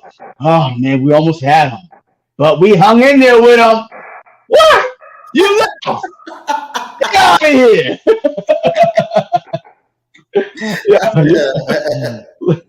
Like all year. Like last year when they played, when that came back, off his gruesome knee injury and stuff like that, he showed all that stuff. Then they went toe to toe with Tom Brady. Oh man, what a good game! We almost had him, fellas. That was the goal. Get out of here, man. That's pathetic. You're lost. What I mean? But we'll see though, man. But definitely. So tomorrow I will be live. Man, I'm going to do all of them again. The 1 o'clock, the 4, the 8. So I'm be right here all day tomorrow, man. I want to be right here to see every game. They gonna have one of your boy, one of the Cowboys buddies to come up here and kind of witness it a little bit. Well, on Monday night, well, I don't know, man. Look, there is no tomorrow, so if they lose, man, man, I don't know, man. Cowboy fans be going MIA. So I don't know if they brave enough to jump on a live, man, when they are in a playoff game, knowing if they lose, that's it. And I'm right here in front of them laughing. I don't know, man. I don't know. But I know Simone, she's gonna come on here with me and do a dual play-by-play. So we'll definitely be lit laughing at the Cowboys either way. So hey, we ain't got nothing to worry about till next week. So why not have fun this week, right? You know what I mean? Hey, let your hair out, just have fun this week because the Eagles don't play till next week. So it's okay to laugh at every team. It is what it is. I'm going to laugh. But all right, so the Giants versus the Vikings, man, give me your take. How do you see that game going? Because I feel like that's going to be the upset of the week. Giants versus the Vikings. Upset of the week. I also picked the Giants this weekend. You did? Yes. Okay. I really think Minnesota are one of the biggest fraudulent teams in football this season. If you look at how they play, yes, when they had to play somebody very good, they seem to crap the bed. They get dominated. The Colts, that was more on Jeff Saturday than the Indianapolis Colts. That was more on Jeff Saturday for his conservative play calling in that game. I'm not going to blame that game. 33 nothing at halftime? Yeah. You're going to put the game on the defense, of course, because it's 36 points. But if you look at the offensive side with Jeff Saturday design and, when the Minnesota Vikings got hot on the offensive side, yes, the defense was out there the whole second half. And plus, he played conservative. But before the first half, what they could have had, he went on and got a touchdown with 3 timeouts. He elected to go for a field goal. The first possession coming out of the halftime, you're driving up the field and you decide to go with 3 straight screen plays in a row to end up punting the football. And then all of a sudden, Minnesota started getting hot, driving up the field. All of a sudden, you want to try to run the ball just to try to run the clock out because you got a bigger lead, and then that will prompt Minnesota to come back. But other than that, you look at the Green Bay game when they got blown up, when they got dominated. You look at the Detroit game. You look at the Eagles game. You look at the Cowboys game, like 20-3 game. Every good team they had to play, they got dominated in, and it wasn't really even close outside of the Detroit Lions game. So other than that, like I said, then when they played the Giants had some key mistakes in that game. Yes. A Richie James drop pass that should have been probably a touchdown. They had some key moments in that game, so that cost them the game. So I think the Giants can go in there and win again. Okay. Look, yeah. I mean, look, I don't trust the Vikings. I do not trust the Vikings at all. Just like you, all season long. How many games have I watched this season that they were down double digits in the fourth quarter, and it took some bonehead plays by the other team, like the Bills game, right? They should have lost the Bills game, the Commanders game. They should have lost that game, the Commanders game, when they played them. It's like a whole bunch of these games where I'm like, what? Yo, they're not that good. They're not that good. Like I don't know. Yo, when they're hot though. Man, when they are on, When yo, their they are offense is on, they could be unstoppable. They can be unstoppable unstoppable. when offense is on. They could very much be unstoppable. Yes, so I think the best way to beat them is to blitz them early. Go punch them in the mouth as soon as the game starts. Go punch them in the mouth. Don't give them no confidence at all. And I think that Kayvon Thibodeau, he gonna have a chip on his shoulder. It's his first playoff game also. Um, and I really think because the Giants, look, they play them so well, so tough, and they should have had that game, had more confidence going into that stadium, Yep. and possibly beating them.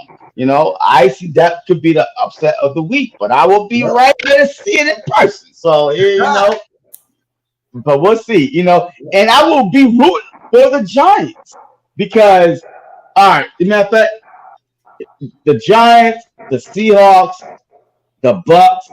Those are the three teams I'm kind of rooting for, because I think either of them could come to Philly and we could beat either of them. Even the Dallas Cowboys. But Yep. I shoot, man, look, I think whoever comes to Philly, we could beat them. I think that this team is on a different level. The rest came at the right time for this team, a perfect time. Man, everybody is getting healthy. And then Lane Johnson, he came out yesterday on the Pat McAfee show and said it wasn't never his abdomen. It was his groin. You know what I mean? So he played through that before. So he's gonna come back, you know. But we'll see. Here we go. Third quarter is on their way. Third quarter is on their way. Let's see. Let's just hope that the second half is as great as the first half was. I know a lot of you are surprised and shocked, but don't be surprised because the Seahawks has been good all year and the 49ers have a rookie quarterback. Here we go. First and 10, Brock Purdy from the 25-yard line under center, and he fakes the handoff and quick throw to number 44, the fullback, you check. Whatever the hell, his name is fullback, you check. But a gain of 7 on the play. Second and 3 coming up. I appreciate all y'all that's still watching, tuning in with me. Hey, it's okay to come in and out. Please make sure y'all hit that like button for you boys. Share if you can. Subscribe if you're not. Second and 4 coming up. Third quarter, 14-27 and counting from their own 31-yard line. Purdy under center. And he hands it off to Christian McCaffrey. Christian McCaffrey for a 4-yard gain. I think he is that good enough? Is that good enough for a first down or what?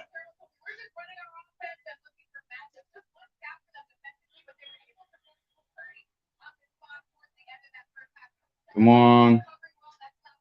Get off the TV. All right. All right. Third and one coming up. Third and one coming up. Early third and one coming up. Let's see. Can the Seahawks get an early stop? Third and one coming up. And quarterback sneak up the middle. Easy. That was easy. First down, 49ers, Brock Purdy and company. First and 10 coming up from their own 30. Brock Purdy is 10 for 20, 153 yards, 1 TD, and no interception. Solid. Ain't nothing great, but solid. Here we go. First and 10 from the 49ers, 37-yard line. And handoff again to Christian McCaffrey. Christian McCaffrey, he's tackled him. Oh, he made something out of nothing just to get back to the line of scrimmage. He was lucky to get back to the line of scrimmage. Second and 10 coming up. 12:51 and counting. For those of you who are listening and not watching me, second and 10 coming up. 12:44 and counting. Seahawks is up 17-16. Who would have thought? Who would have thought that the Seahawks would have a lead and be up? Nobody. Second and 10. Here we go. Purdy, shotgun. And Brock Purdy, he's looking, he's throwing wide open to Kittle for Kittle. Wide open to the 40-yard line. To the 40. When should I give up my 100? Man, hey, don't worry about it, Jace. You good. You good. You good. And they are at the Seahawks 40-yard line.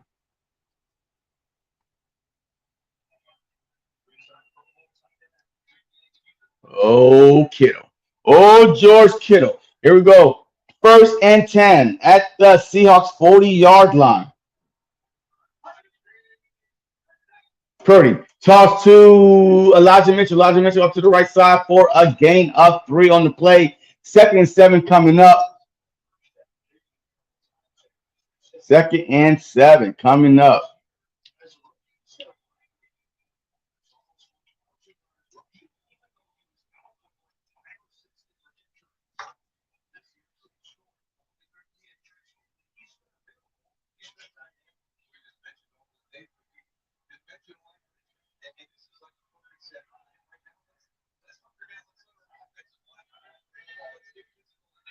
Here we go. Second 6 handoff to Mitchell. And he is stopped for a 1-yard loss.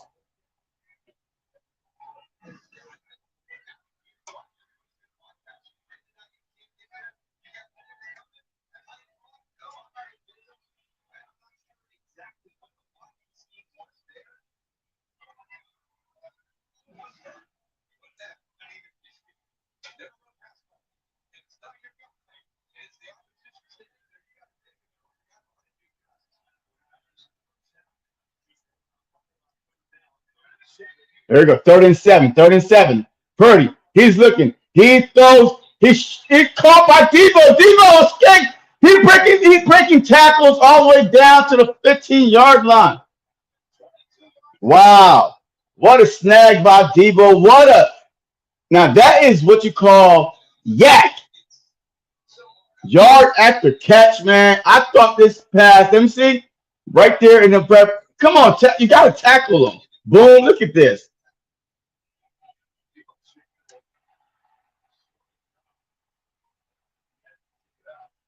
Debo, man, that is a good yard, man. That dude is a monster, man. He is so tough to bring down.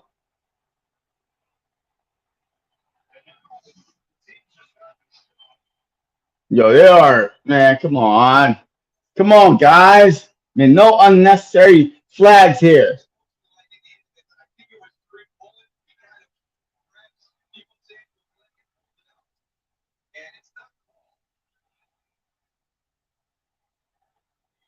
Yeah, Debo is mad. Debo is mad right now. Been trying to pull and tug his leg, twist his leg while he was on the ground. But let me see. Let me see.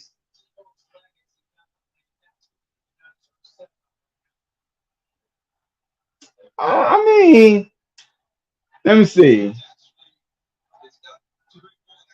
Oh, I mean, it wasn't that. It was nothing off the wall though. Like it wasn't nothing off the wall. It wasn't nothing that bad though. Basic pass patterns for a gain of 20 yards. Yeah, because they can't tackle. The Seahawks cannot tackle today. Like they refuse to tackle, man.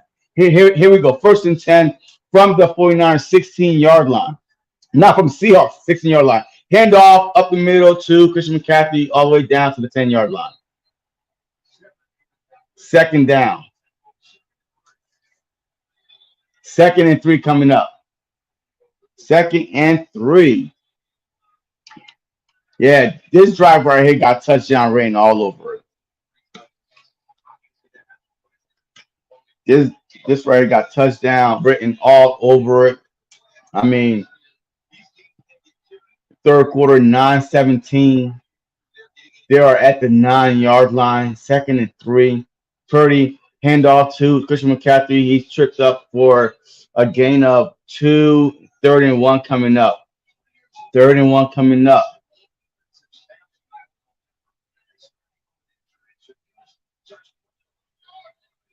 Third and one. So you better close the middle, close that middle up.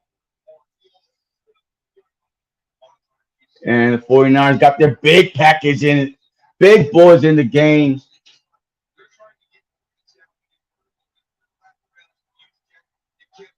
Third and one from the 7 yard line. Purdy handoff to C-Mac, and he got the first down, and he's trying to get more all the way down to the 2 yard line. This is first and goal. They got touchdown rating all over this drive, man.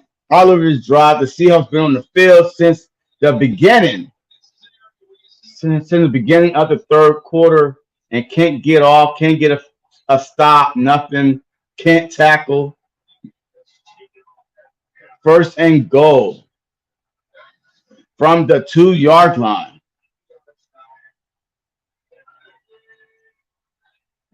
Handoff again to C-Mac. C-Mac, he brick tackles. Is it touchdown? There's no signal just yet. It seemed like he inches. It seemed like he inches short of the touchdown. No signal just yet. Let me see. Yo, he should have been stopped right there. And is that looks like a touchdown to me. Well, should they gonna hurry up and go? So second and goal. Quarterback sneak. And touchdown. Quarterback sneak, touchdown. 49ers back up front with that quarterback sneak by Brock Purdy. So now, pending this extra point, are they going to try to go for two or go for one? Are they going to chase the points now or wait till later? And they are going for the extra point. So, extra point is up. Extra point is good. 49ers 23 and the Seattle Seahawks 17. What a back and forth game it is so far. And I like it. I believe if you make the playoffs, you should at least come out with your best performance, because every team from 7-1 make the playoffs. They went through the season and they survived. Now it's time for you to put up or shut up. Jenks, I know you're happy, Jenks. I know you are happy, and I'm happy that you're happy, Jenks. I'm happy that you're happy. And give me one. Let me see.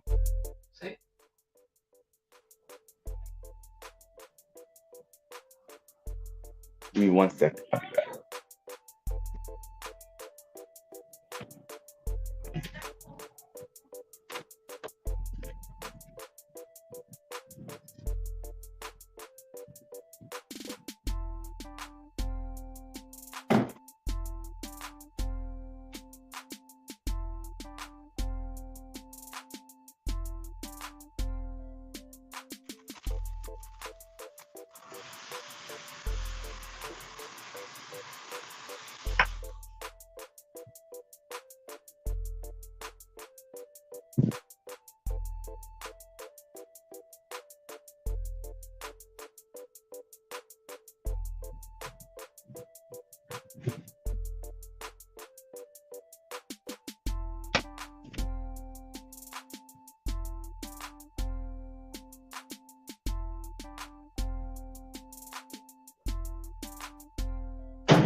All right.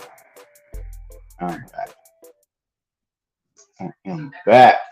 What up, Joseph? What up, my guy? What's up, man? Welcome to the stream. Welcome to the stream. Good game going on over here. Good game going on. The 49ers was up 10-0 early in the first quarter, and the Seahawks held them to two field goals all the way up to halftime.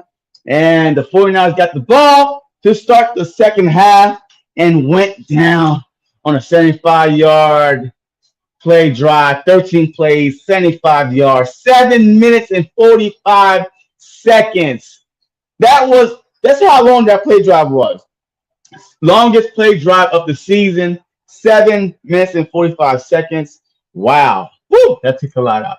And now, and now you got the Seattle Seahawks. The Seattle Seahawks will be taking the field finally to start the second half.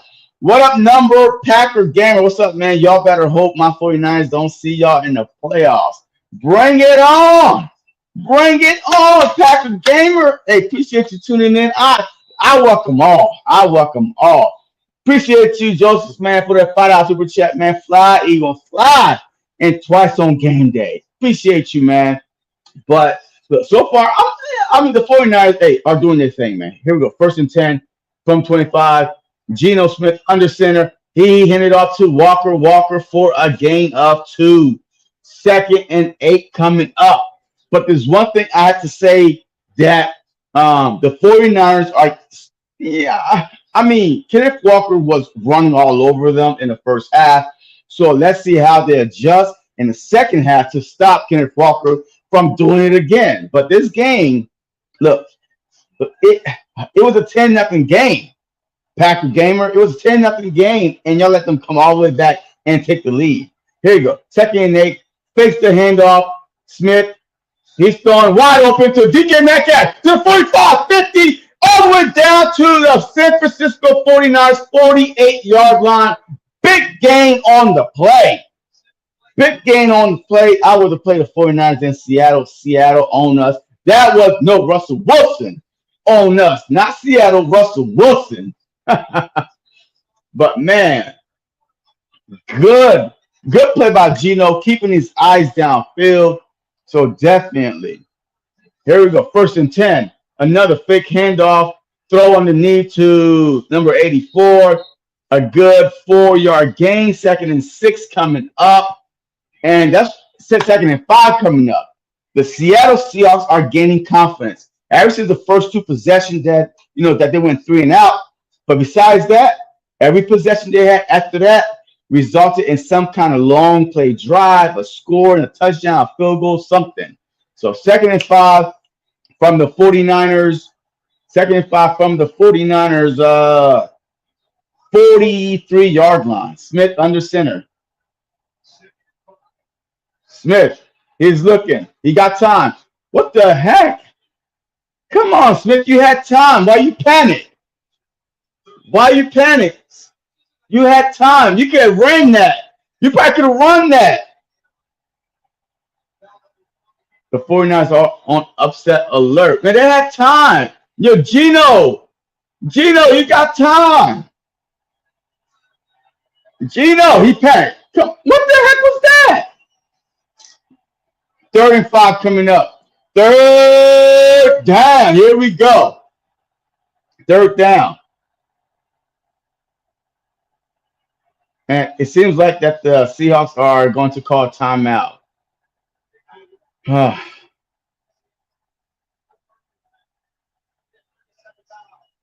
you panic, man? Geno panic on that one. But so far, hey, this is a much better game than a lot of us thought was gonna, happen. So I like it. 49ers defense, 18.5 sacks, okay. Opponents this is 0-15 week after playing 49ers.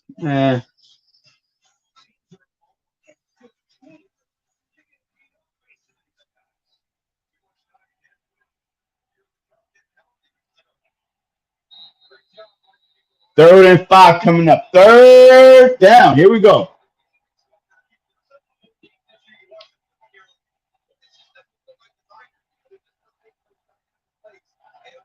Pick up this first down right here, Geno. Pick up this first down right here.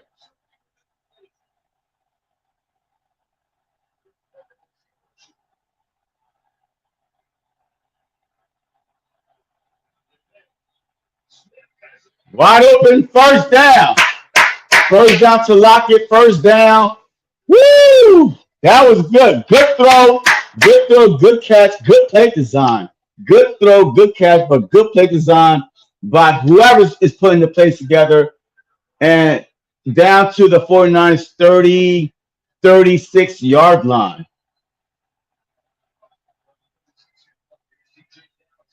DJ Dallas for a gain of 1, 2, 3 on the play. Second and seven coming up. Second and seven coming up. It's hard to beat a team 3 times in one season. It is. But when you're much better than the team, look, I think that the talent gap between the Seahawks and the 49ers are, yeah. I mean, you know, I mean, all across the board, the 49ers are a much better team. Second and seven coming up. Second and seven coming up from the 49ers 33 yard line. Smith is looking. Smith is, escape the pocket. Come on, Smith, you got to do something. And he throws it out of bounds. Woo, that was almost a big sack by the 49ers. And Smith shook them off. JC, my week was great, man. My week was great. I'm blessed. I'm alive. I'm doing my play-by-play right now. I got food in my stomach. I got water to drink. I'm blessed. How was yours? The talent gap ain't that huge. It's huge. It's huge, man. It really is. Third and seven. Third and seven from the 49ers 33 yard line. Timeout. What are you doing? Come on.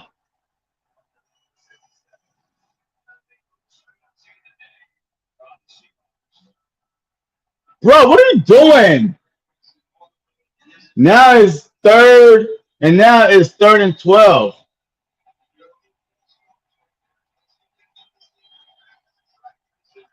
Third and 12. Third and 12.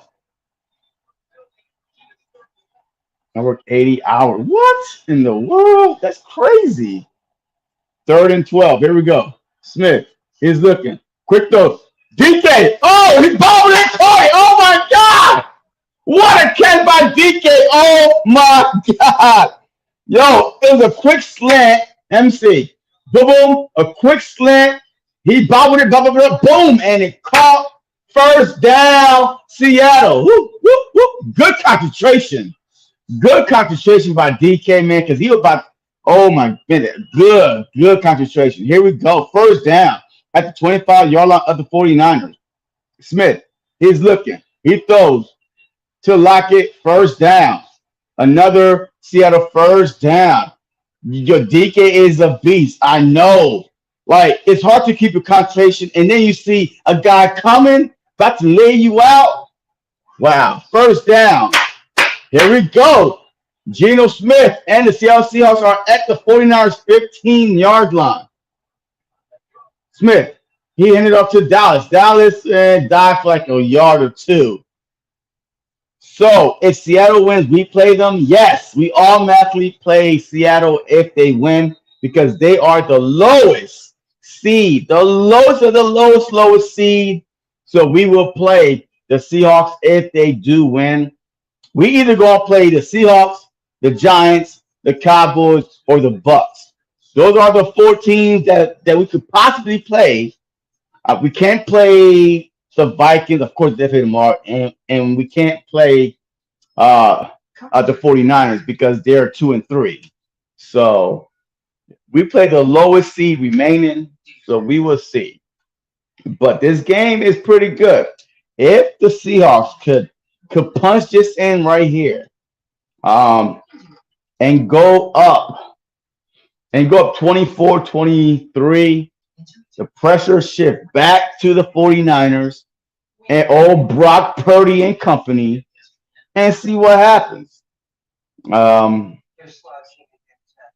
JC, who do you like in the Giants? Look, I'm going for the Giants. I am going for the Giants only because I That is my upset special of the whole weekend. Giants beating Minnesota. Um, First, they played what I think a few weeks ago, whatever. The Giants could have won that game. The Vikings to me are a flawed team, man. Like when they up, when everything is going right, they are perfect, man. They're blowing you out. But every good team they face this year, they either got their back blown out, or man, they got some lucky breaks just to win those games. I don't believe in the Vikings. I just don't. I think the Giants will win also. Yeah, I mean, I really think the Giants will win tomorrow. So, and it's hard for me to say. I mean, they are my divisional opponent, but I have more faith in the Giants than I do the Minnesota Vikings. That just it happens. I have more faith in the Giants than the Vikings. Blech. Oh my God, I said it twice. Ooh. But yeah,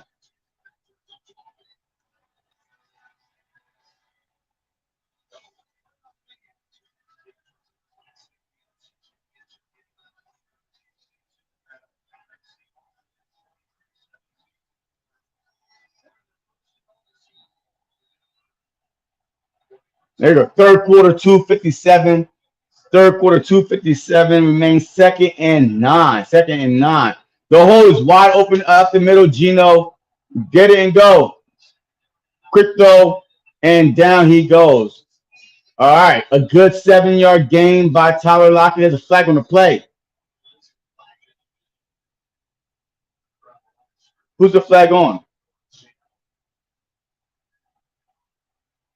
Who's the flag on?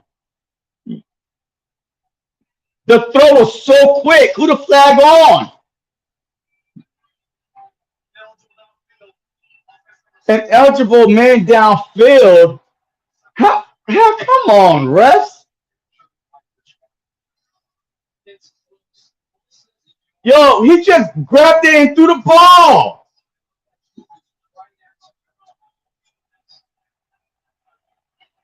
Come on. Big boy, where the hell are you going anyway? Now it's second and 14. Second and 14 from the 18-yard line. Smith, he's looking. He's looking. Oh my God. All this hand fighting. Oh, if DK did not slip, that would have been a tough catch, but he would have caught it. He slipped. Boom. Come on.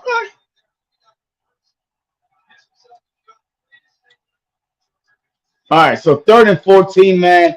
Third and 14. Here we go.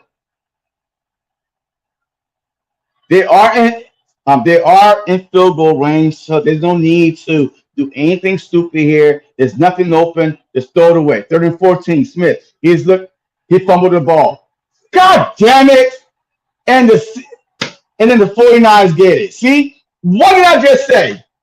What did I just say? You are already in field goal range. Don't do anything stupid. And then he fumbles the ball. What are you doing, man? Like, what are you doing? How could you? I just said, oh my God. I literally just said you are in field goal range. Don't do anything stupid with the ball. You can get three. And then he fumbles the ball. And now you see why Geno Smith is Geno Smith, man. Stuff like that. Like, you see the person coming. It wasn't like a blindside hit or nothing like that. He's trying to move up. So you see. So come on, man. Like I don't get that at all. I don't get that at all. Minnesota defense is horrible. Yeah, facts.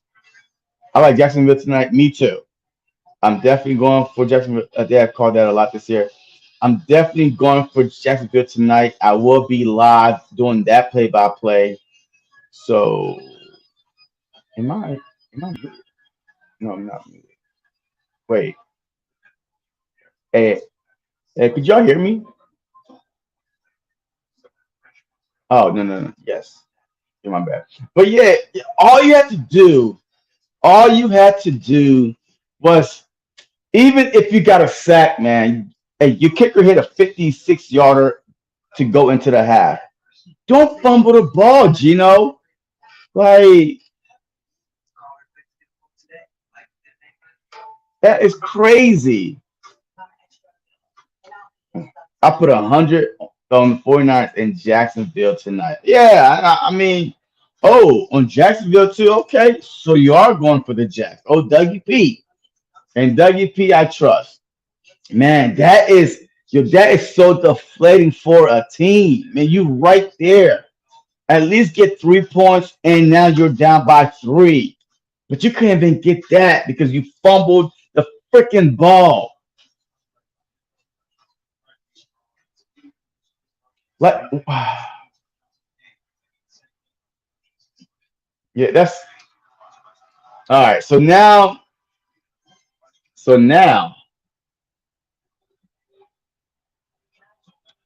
the Seahawks defense had to come up with a stop.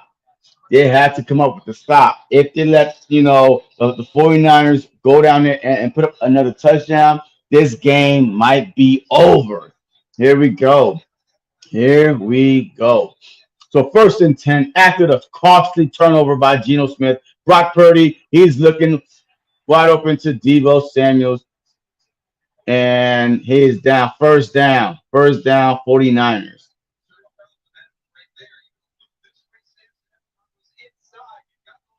Come on, Gino. Don't.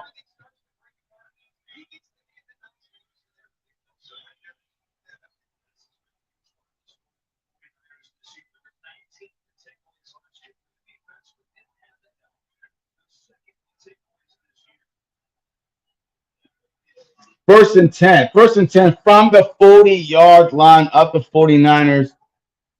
Now you're going to have to start crowding the line of scrimmage and hand off to McCaffrey. McCaffrey's trying to make something happen. He's trying to make, and he bounced it off to the right.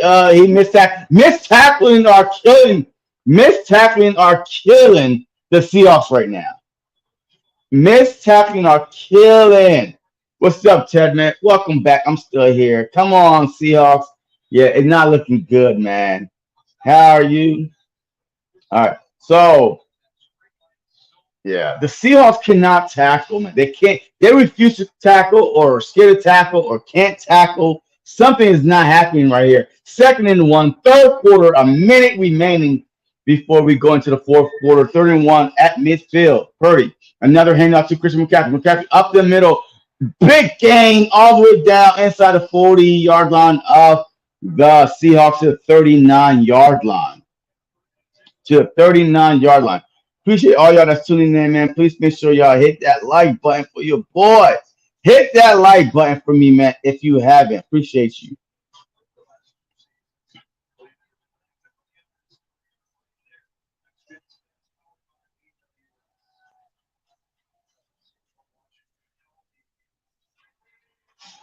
All right, first and 10 from the Seattle Seahawks, from the Seahawks 39-yard line. Purdy under center. He pitch it out left to McCaffrey. McCaffrey, he's trying to make something happen. And a game tackle, and for a 1 yard loss. And that is the end. That is the end of the third quarter. Very entertaining game so far. But that one turnover is the difference in this game. And it came at the worst time for the Seahawks. Man, within field goal range and came out with nothing. Not a thing. Not one thing. All right. One more month until I start weightlifting with the football team. I'm a head coach, so excited. My first season of head coach. Hey man, good job, man. Congratulations again. Are you calling the Jacksonville game tonight? I am. I am. It's already on YouTube. It's already posted, so I'm definitely calling the game after this in under 2 hours. I hope I make my $100 Congrats, Ted. My $200. So if Seahawks loses, who do we play? Whoever wins between the Giants, the Cowboys, and the Bucks. That's it. Whoever wins between the Giants, if the Giants win, we play the Giants. If the Cowboys win, we play the Cowboys. If the Bucks win, we play the Bucks. Simple as that. It's easy math. Easy math. I'll be there. I'll be here. You be there. I'll be here. Hey, we all will be here together. So man, this game was so delicious. This game was like a man, almost a five-star meal. And then Geno Smith say, "No, get your little two-course meal out of here, man." But it is what it is. The 49ers. Let's see.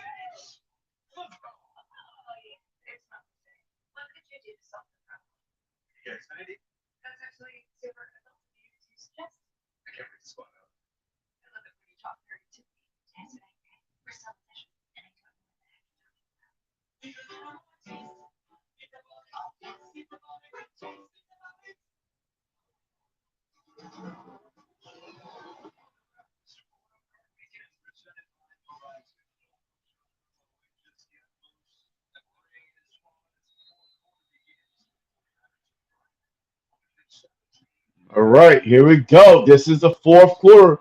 There is no tomorrow. If the Seahawks want to at least have a chance to stay in this game, they cannot give up a touchdown on this drive. They are at the 40-yard line. The 49ers are at the 40-yard line of the Seahawks. Brock Purdy, he fakes the handoff. He's going deep, wide open, and it's caught by Jennings. And wait, was he touched? Was he touched? He was touched down. Wow. Wow. That was almost a wow. What a throw. What a catch. That was almost a disaster, but at the same time, it looks so damn good. Wide open. Like, what are you doing? Go for the ball, something. Like, what are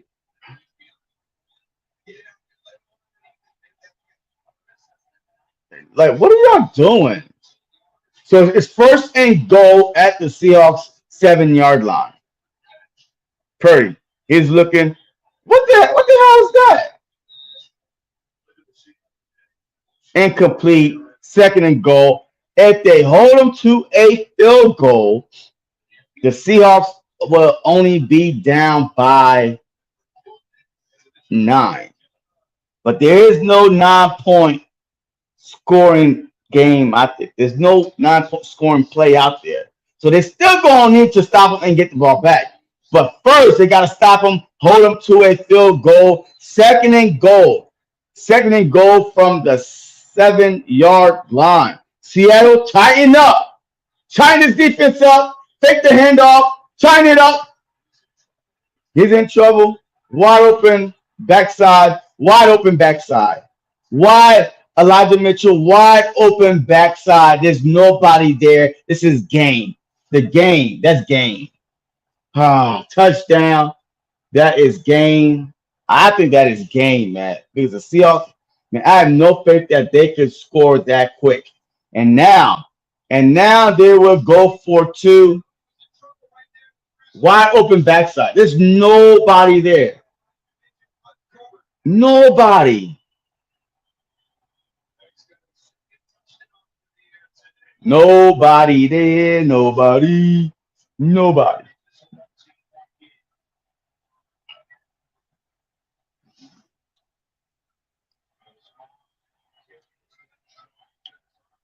All right, here we go. The 49ers are going for 2.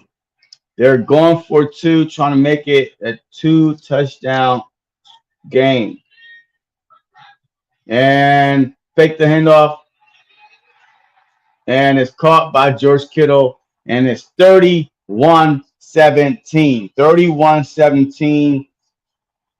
All because of that Geno Smith fumble. And it's an uphill battle now, folks. Uphill battle. There's a lot of time left. I know, but you did not look. Seattle have not. Look, they have not. Look, the only reason why I said is I think it's kind of over is because they can't score quick. Like both of their like the scoring drive takes time, like a lot of time off the clock. And now the 49ers, guess what? You're down double. Like you need two touchdowns. Hey, D'Amico Ryan is gonna pin his ears back and go after Geno Smith. So that's all. That's the only reason why I'm saying it. But we'll see. I hope I'm wrong. I hope I see a closer game. But right now, I don't know.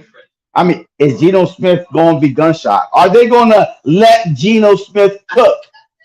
Are they going to let him cook? So just start airing it out. Where's Tyler Lockett? He's your deep threat. I mean, just do a double move and let it fly and let Lockett track it down. But let's go. Let's see. Let's see. Remember, the 49ers was up 10 nothing the beginning of the first quarter, up 10 nothing, and then the Seahawks held them to two field goals. And the Seahawks scored 17 points. So let's see if they could go on a basically a 17 nothing run. They cannot give up another field goal or nothing. So they're down by two touchdowns. Not 10 points, but two touchdowns. They need two touchdowns. Field goal would not win it. So definitely. But we're about to see. I'm hoping that I'm wrong. But definitely. I just want to see a good game. But if you're a 49er fan, hey, you might be heading to I I don't know yet. Because I think that the Vikings is going to lose. So I don't know where the 49ers will be heading to if they do win today.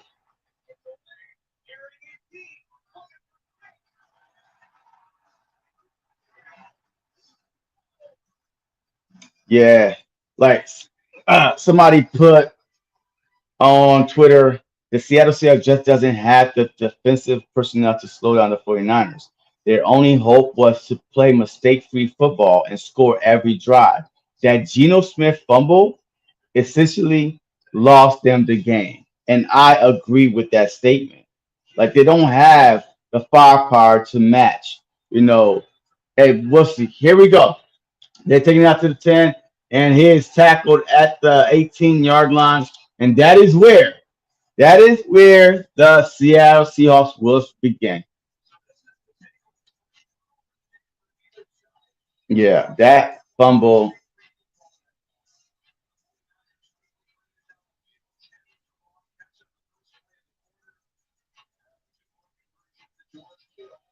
Yeah, it just doesn't have the personnel on defense. But here we go, though. Let's go, man. Let's go. Somebody said plenty of time. Let's go. Hey, first and 10. First and 10 from their own 18-yard line. Smith, he's looking. He's throwing.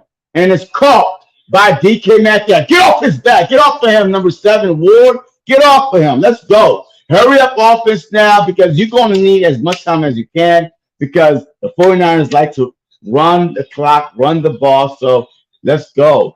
So Geno Smith is 15 for 19, 179 yards, one touchdown. So let's see. First down. So they are. It's first and 10 from the Seahawks 34-yard line. And a handoff to Walker. Walker, he's trying to make something happen. Good run, good 10-yard run. There's a flag on the play. There's a flag on the play. Holding. Holding offense number 78. Man, that was a good 10-yard gain. And now you got a holding penalty.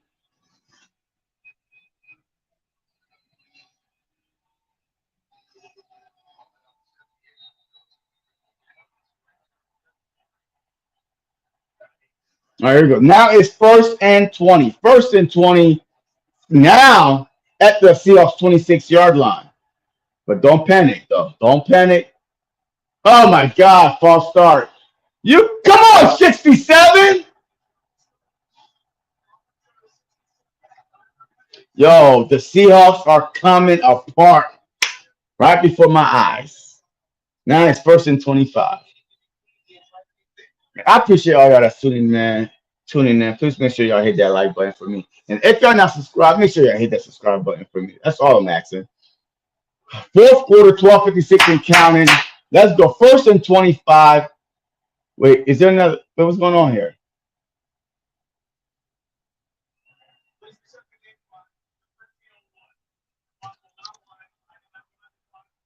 And they are adding more clock on the game clock to 13:01. 1st and 25. You can't, like, don't try to pick up all 25 yards at once. Just get you about 10, 12 in there. Here we go. 1st and 25 from the 19-yard line. Smith shotgun. He's changing the plays at the line of scrimmage. Come on, you got about 8 seconds, bro. 5 seconds. Snap the ball. Here we go. Smith. He's going deep. He's going deep. Oh! Whoa! Just out of reach of DK Metcalf. What? Oh my God. Oh, oh my God, right off his fingertips. Oh my God. No. 2nd and 25. 2nd and 25, folks. They are at the 19-yard line. Come on. Here we go. Smith. Shotgun. He throws. DK to DK. And there's a flag on the play. There's a flag on the play. Illegal man downfield. And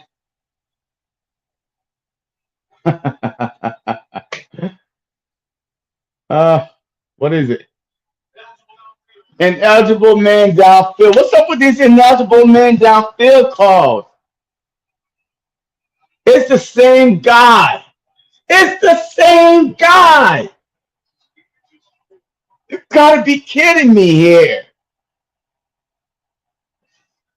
There's a lot of time left. Appreciate you, Joseph, man. Thank you very much, man, for your kind words, man. That was a hold on the defense. Ineligible man downfield, man. Here we go. 3rd and 22. 3rd and 22. If everybody know about 3rd and long, it's the Philadelphia Eagles. Underneath, and he only could get a little bit. 4th down. All right. Punt it away. Punt it away. 4th down. 4th and 13. They got 9 on that play. The whole game shift on that fumble. The whole game turned on that Geno Smith fumble, man. All right. 4th and 14. 4th and 14 coming up. So now, your only chance is to pray that the 49ers turn the ball over. The kick is away. Good punt, good punt, good punt. Good punt, and all the way to the 22, 23-yard line. So that is where the 49ers will begin. One mistake, man. Yeah. He's been playing so good. One mistake, and it was boom. I was talking about the first down play. Oh, okay. But yeah, man. Yeah, he was doing so good. Such a heartbreaking. Are they making up penalties that they didn't call in Seattle last week? Literally, oh my God. So, do y'all think that pass interference was on Ward? Like when DK was running, Ward was trying to grab him. Was that pass interference? But either way, man, it is what it is at this point. All right.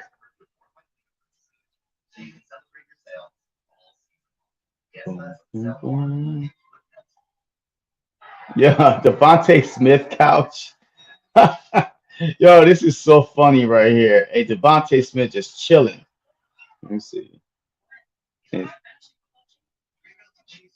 Devontae Smith couch right here. Here it is. Hey, Devontae Smith couch right here, just chilling. Yo, that's a big couch, man. Yo, that's huge. Yes, I be on Twitter while I'm watching this game because yo, that's so cute. Okay, ha ha ha. Yes, because I like to keep up with the updates. Also, this is my page on Twitter. If you're not following me on Twitter, man, you know, follow me on Twitter. Yeah, for those of you who don't know, this was my bold prediction, July 18th, 2022, that Jalen Hurts will win the MVP. Devontae Smith will be top five in NFL reception TD, 1,100 yards in TD. Miles Sanders top three in rushing. Dallas Goddard top three in reception, and Eagles lead the league in turnovers. But if Chauncey Gardner did not get injured because he was our leading interception guy, and then he got injured. Dallas Goddard got injured because he was on pace to be that.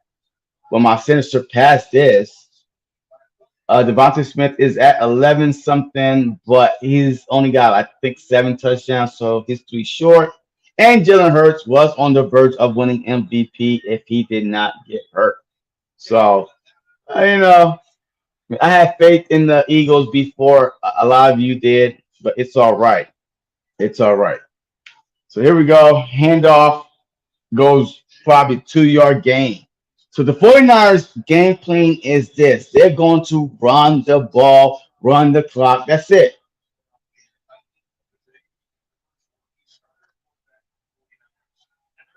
Youngest quarterback with 2+ TD, one rushing TD in a playoff game all time.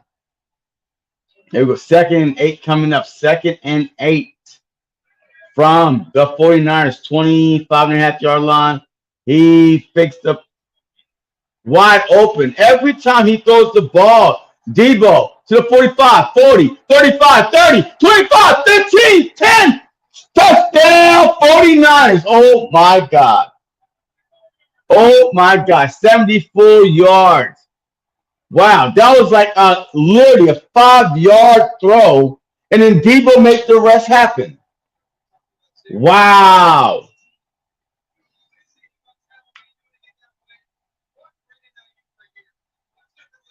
Wow, right there. A 9 yard throw, and then Ayuk block, boom. But then, wow. Yeah, it's over now. It's definitely over now. Wow, this game went from, and the extra point is good. This game went from 17-23 on the verge of going up maybe 24-23, and now 30, 38, 38-17. That's what it is. What? Wow. Momentum has shifted. Oh my God. Wow. Yeah. Mm.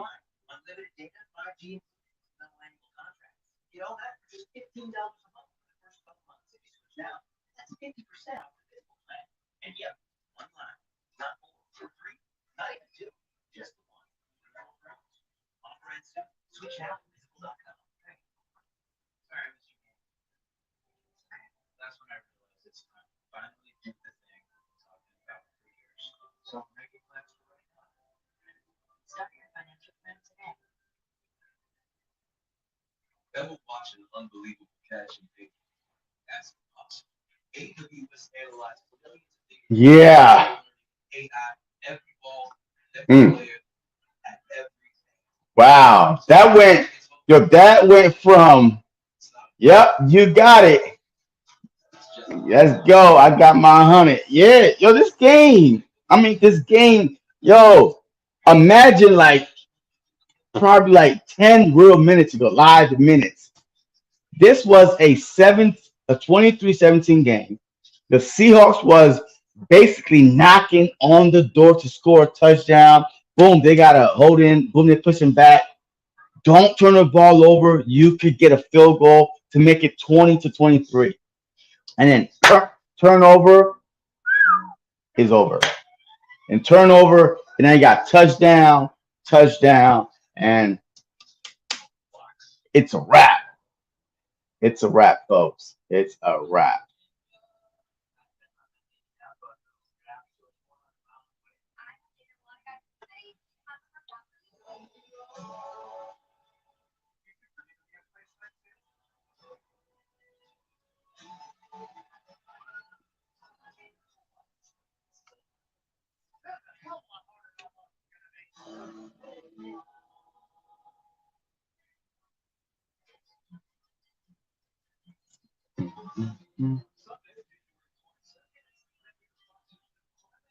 It's a wrap, folks.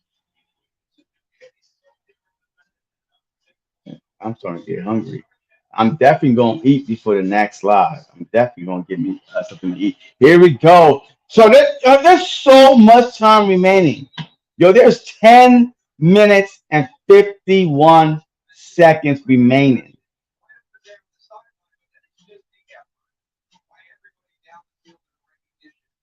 Wow, Debo, man, he turned on the burners, and that was it. That's all she wrote.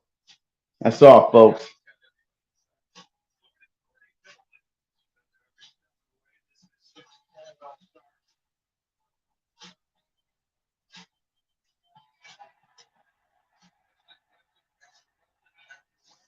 Here you go, Smith, and it's picked off. God, Geno Smith just threw an interception. Yeah, yeah, yeah. 10 minutes and 45 seconds. I can't. What? Oh my God. Oh my God. Oh my God. What? His first throw. His first throw is a pick. Come on. Like, yo, yo, the DB knew that he was going through the ball the whole time. Like, come on, Gino, man. Yeah.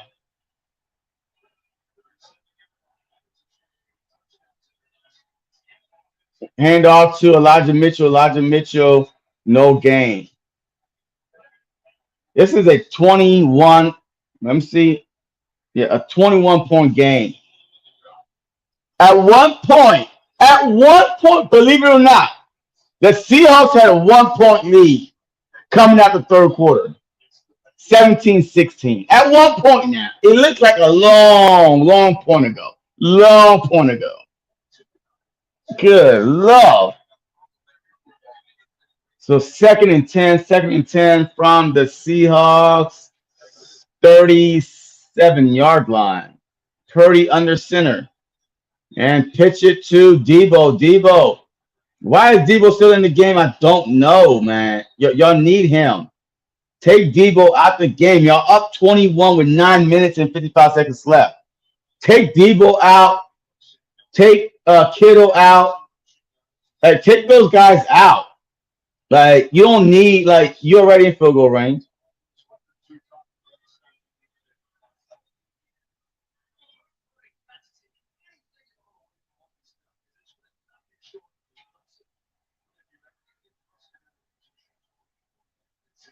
Here we go. Third and seven from the Seahawks 34-yard line. Purdy, shotgun. Purdy. He's looking, he's throwing, caught, first down. First down by Jennings. Caught by Jennings.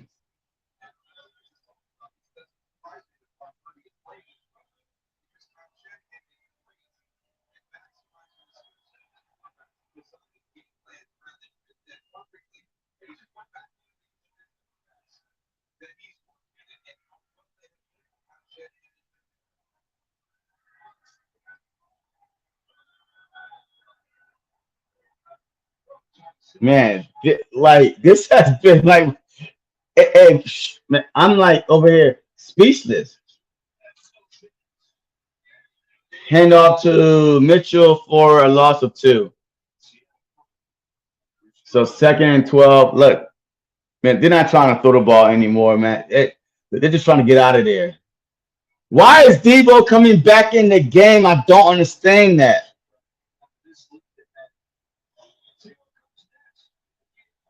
It's 8 minutes left. You up 21. Debo is coming off a knee injury, and you keep killing in the game. Second and 11. Second and 11. 8 minutes remaining from the Seahawks 27-yard line. Purdy handoff to Mitchell. Mitchell lower his shoulders for a gain of what, three on the carry, maybe four.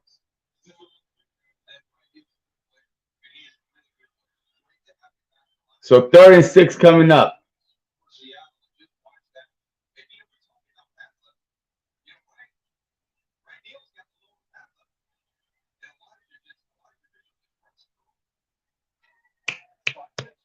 Third and six coming up. 7 minutes and 23 seconds and counting.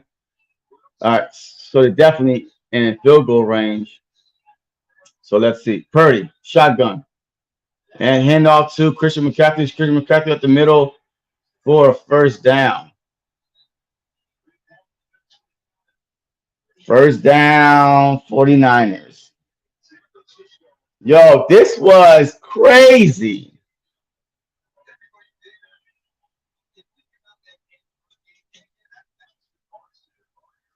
So first and 10.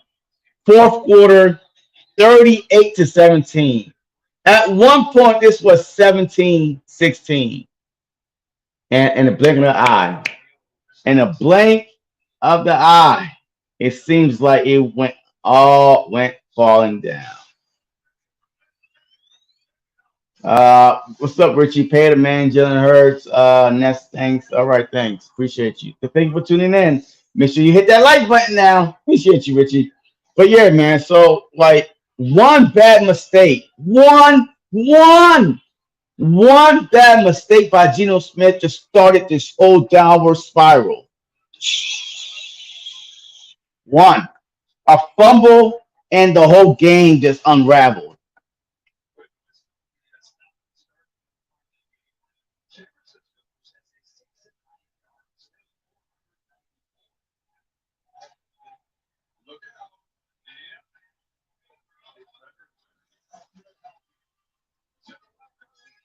Oh yeah, I can't wait for that one. One bad mistake. One bad mistake.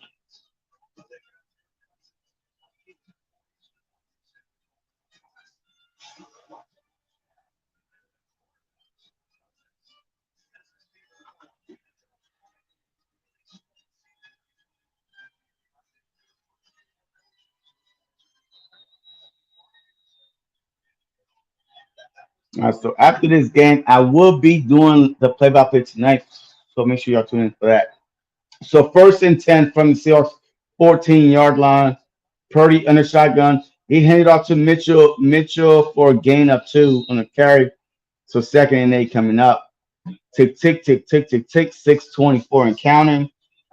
At this point, look, I think the 49ers want this game to be over with. I think that the Seahawks want this game to be over with.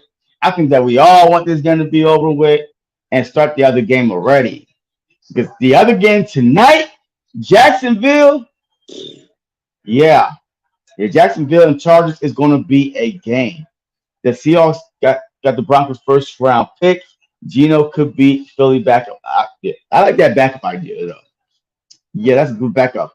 There we go. Pitch out to Elijah Smith for a loss of one, maybe two.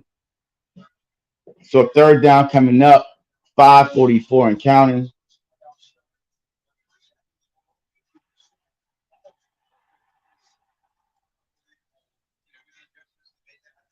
However, I see Geno going to the Cards until Kyler Murray gets healthy. I think Seattle might keep Geno. Actually, I think that Seattle may keep Geno.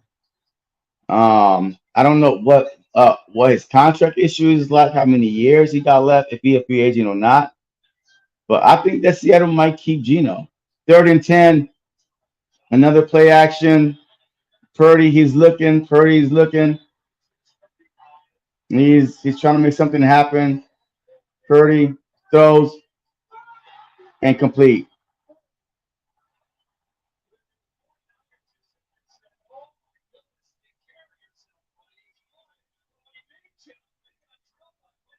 And complete.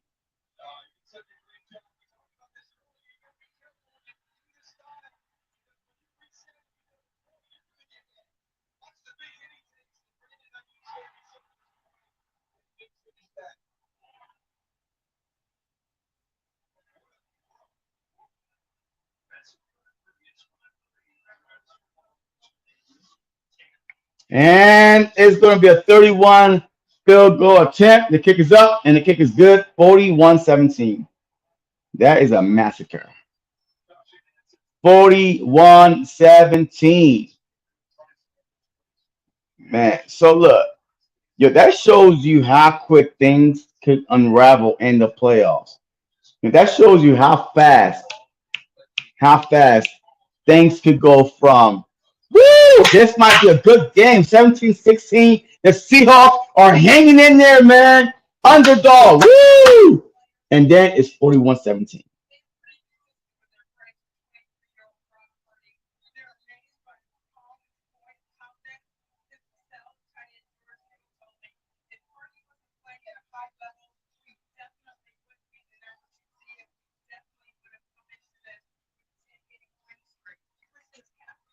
All right. Hey, hats off to Brock Purdy, man.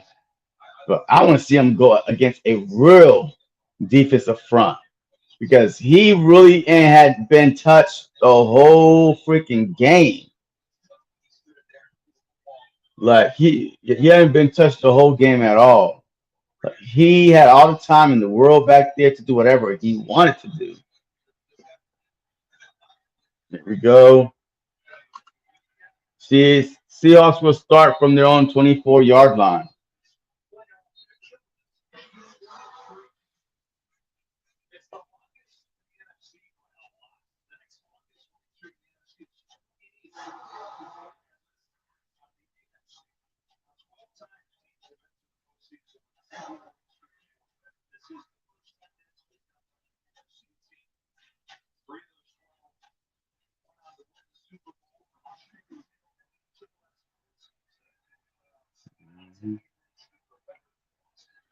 There we go. Gino is back in the game.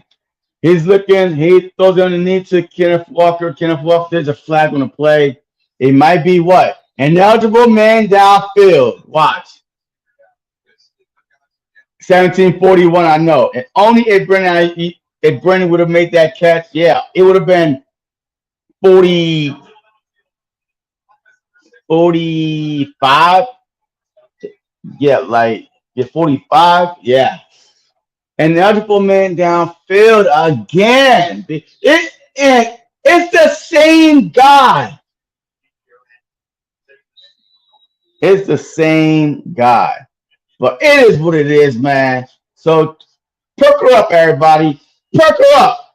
Because tonight, hopefully, we'll see a better game, a much more entertaining game. Geno Smith, quick throw out to Tyler Lockett, caught out of bounds. I'm starving right now. I'm starving. I gotta eat. I gotta feed these babies right here. These guns I got.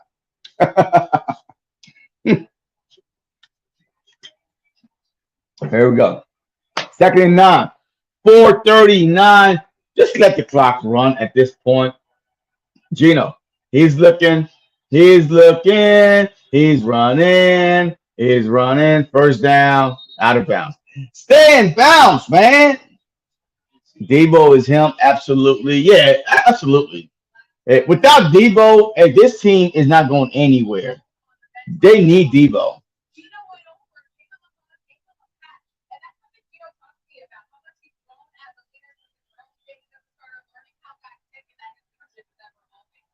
Here we go. 1st and 10. Smith. He's looking. He throws to DK. Throws to DK.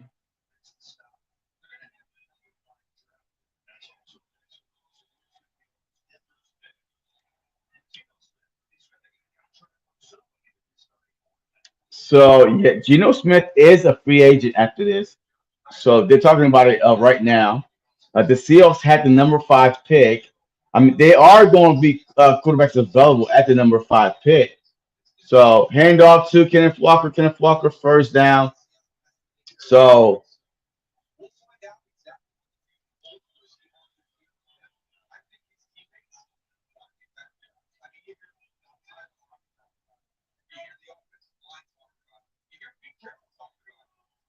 there we go. First and 10 from the Seahawks.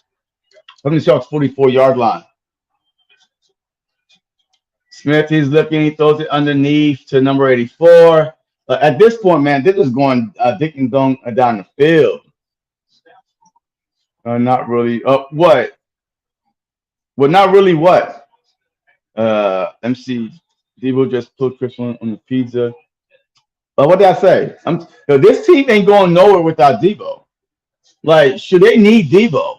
Debo is that dude that throughout the game. Shoot, without Debo, hey, you could key in on Kittle. But Ayuk, okay, I mean, he had a couple big catches, but Debo, he's a backup running back. Um, he is so hard to tackle and bring down. He breaking tackles. He took a 9-yard out route and ran it for a 70-something yard touchdown. Yo, they need Debo. If they're gonna make it to NC Championship or and win a Super Bowl, they need Debo. Smith, Smith, Smith is back there. What is Smith doing? I don't know. Smith, he throws all that just to throw incomplete. 4th and 4 coming up. 4th and 4 coming up.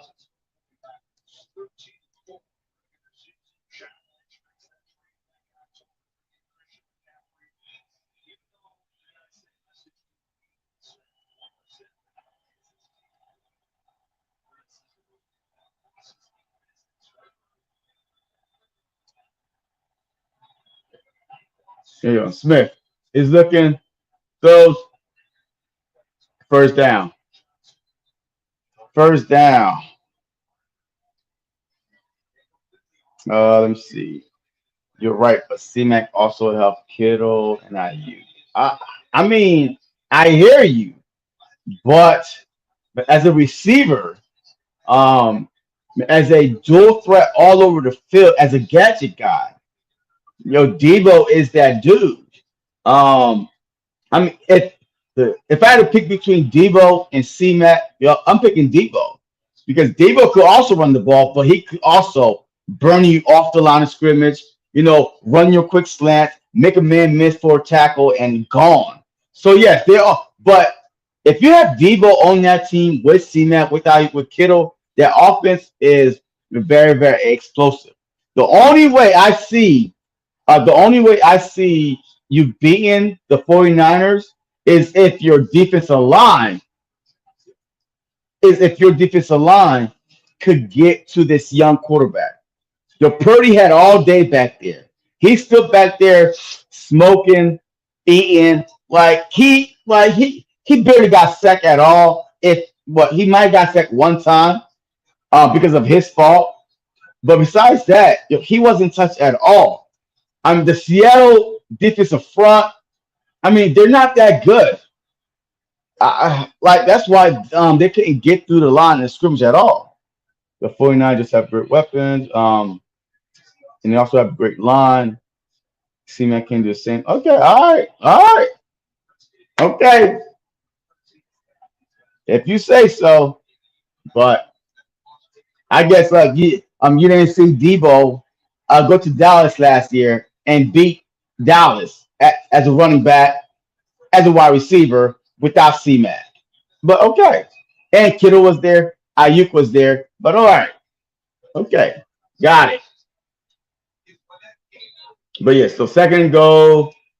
Pass completed out of bounds. Now it's going to be third and goal. Third and goal. But their defense, to me, you could run on the 49ers defense. Because I saw the first half. Look, man, the Seahawks was running all over them. One turnover. Like Prince, I don't know if he was watching this game the whole time. At one point, it was 17-16, and then one turnover by Geno Smith made this whole thing go downward spiral. One turnover. Like they could have cut this down from 20 to 23. Sack, sack, sack, sack by number 94.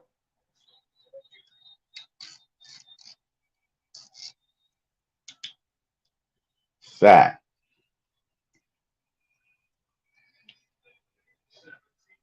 But I agree. I'll take Debo. Yeah, absolutely. But C-Mac and Debo had great ones.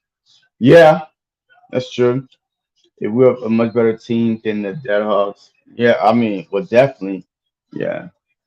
I mean, yeah, I went down the list, right? So let me bring this up again, right? Let me bring up. No, no, I'm not gonna do that. So it is what it is. But I mean, they haven't faced a good defensive front. They haven't faced um like a defensive front like Philly, Dallas, even the Washington Commanders have a good defensive front. I mean, they haven't faced not one great defensive front this whole season yet.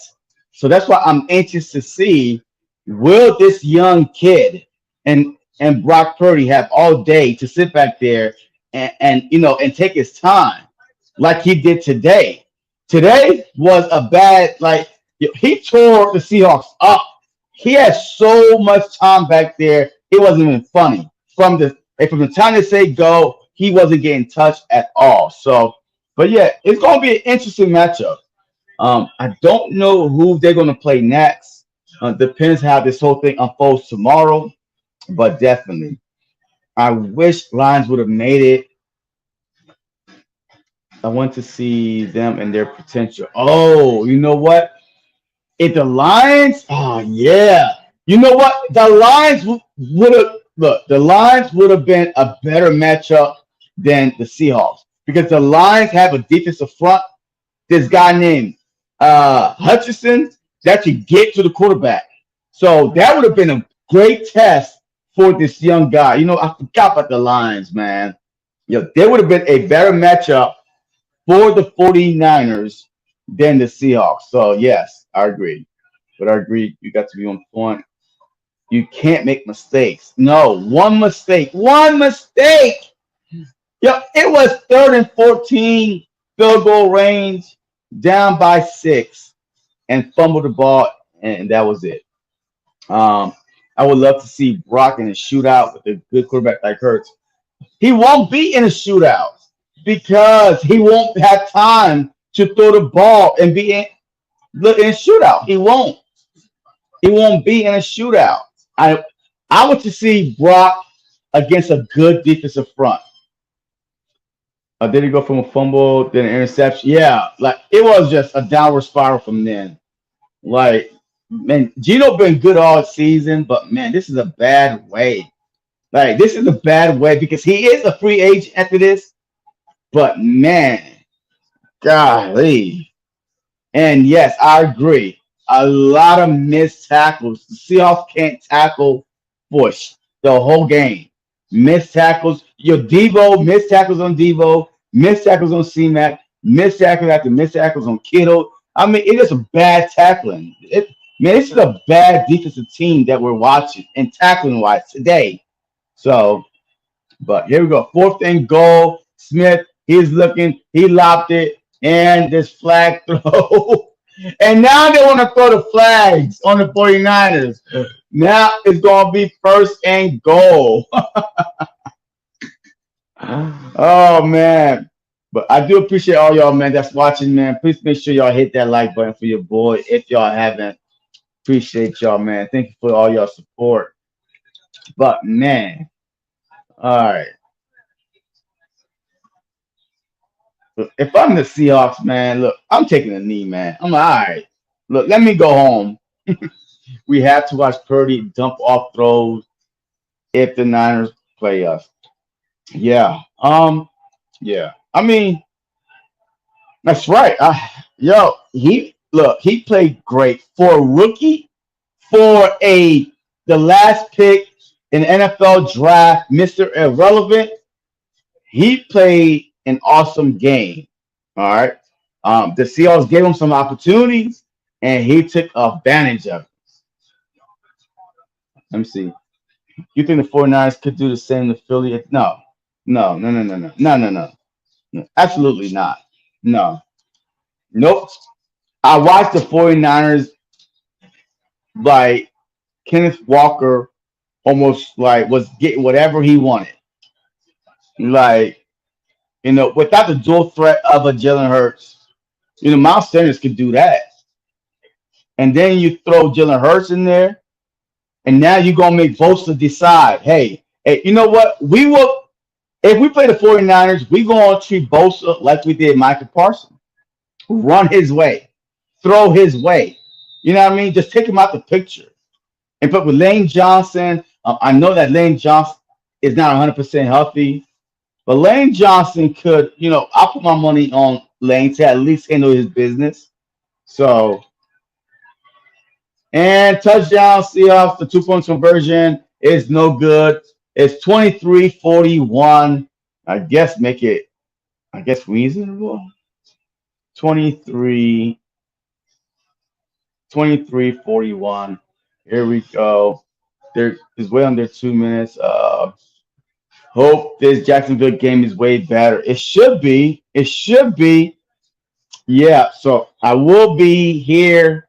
It's already on YouTube, so it's already posted. So I will definitely be doing the Chargers versus Jacksonville next. So please make sure y'all tune in. Please share, comment, subscribe if you haven't. So there's like a minute and 48 seconds left. Um, that's what makes Hurts good, that he utilized his mobility. Yeah, absolutely. Absolutely. Yeah, JC stream that. Yeah, I am. Uh, I think Hassan Reddick could get absolutely. Sweat. Look, yo, all right. The Philadelphia Eagles, man. I know if y'all were on a live stream last night, y'all probably seen this already. But look at this. This is 70 sacks, man.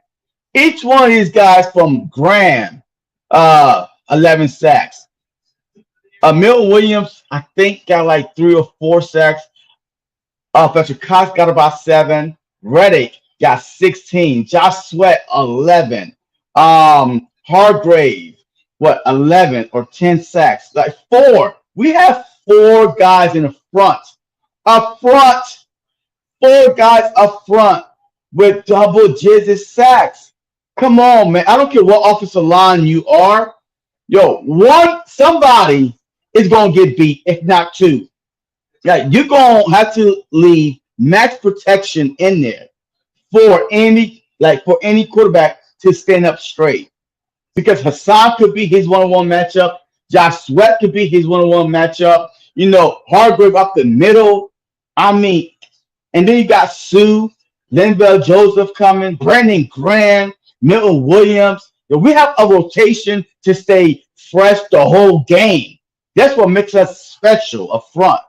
So, and then our backside, now the 49ers, though, I mean, with the whole Debo, Ayuk thing. So we just want to get to the quarterback. In order to beat them, we have to get to the quarterback so he won't make these little dump off plays or Debo get loose or anything like that. But if we match up against the 49ers, I like our chances. So I like our chances at all.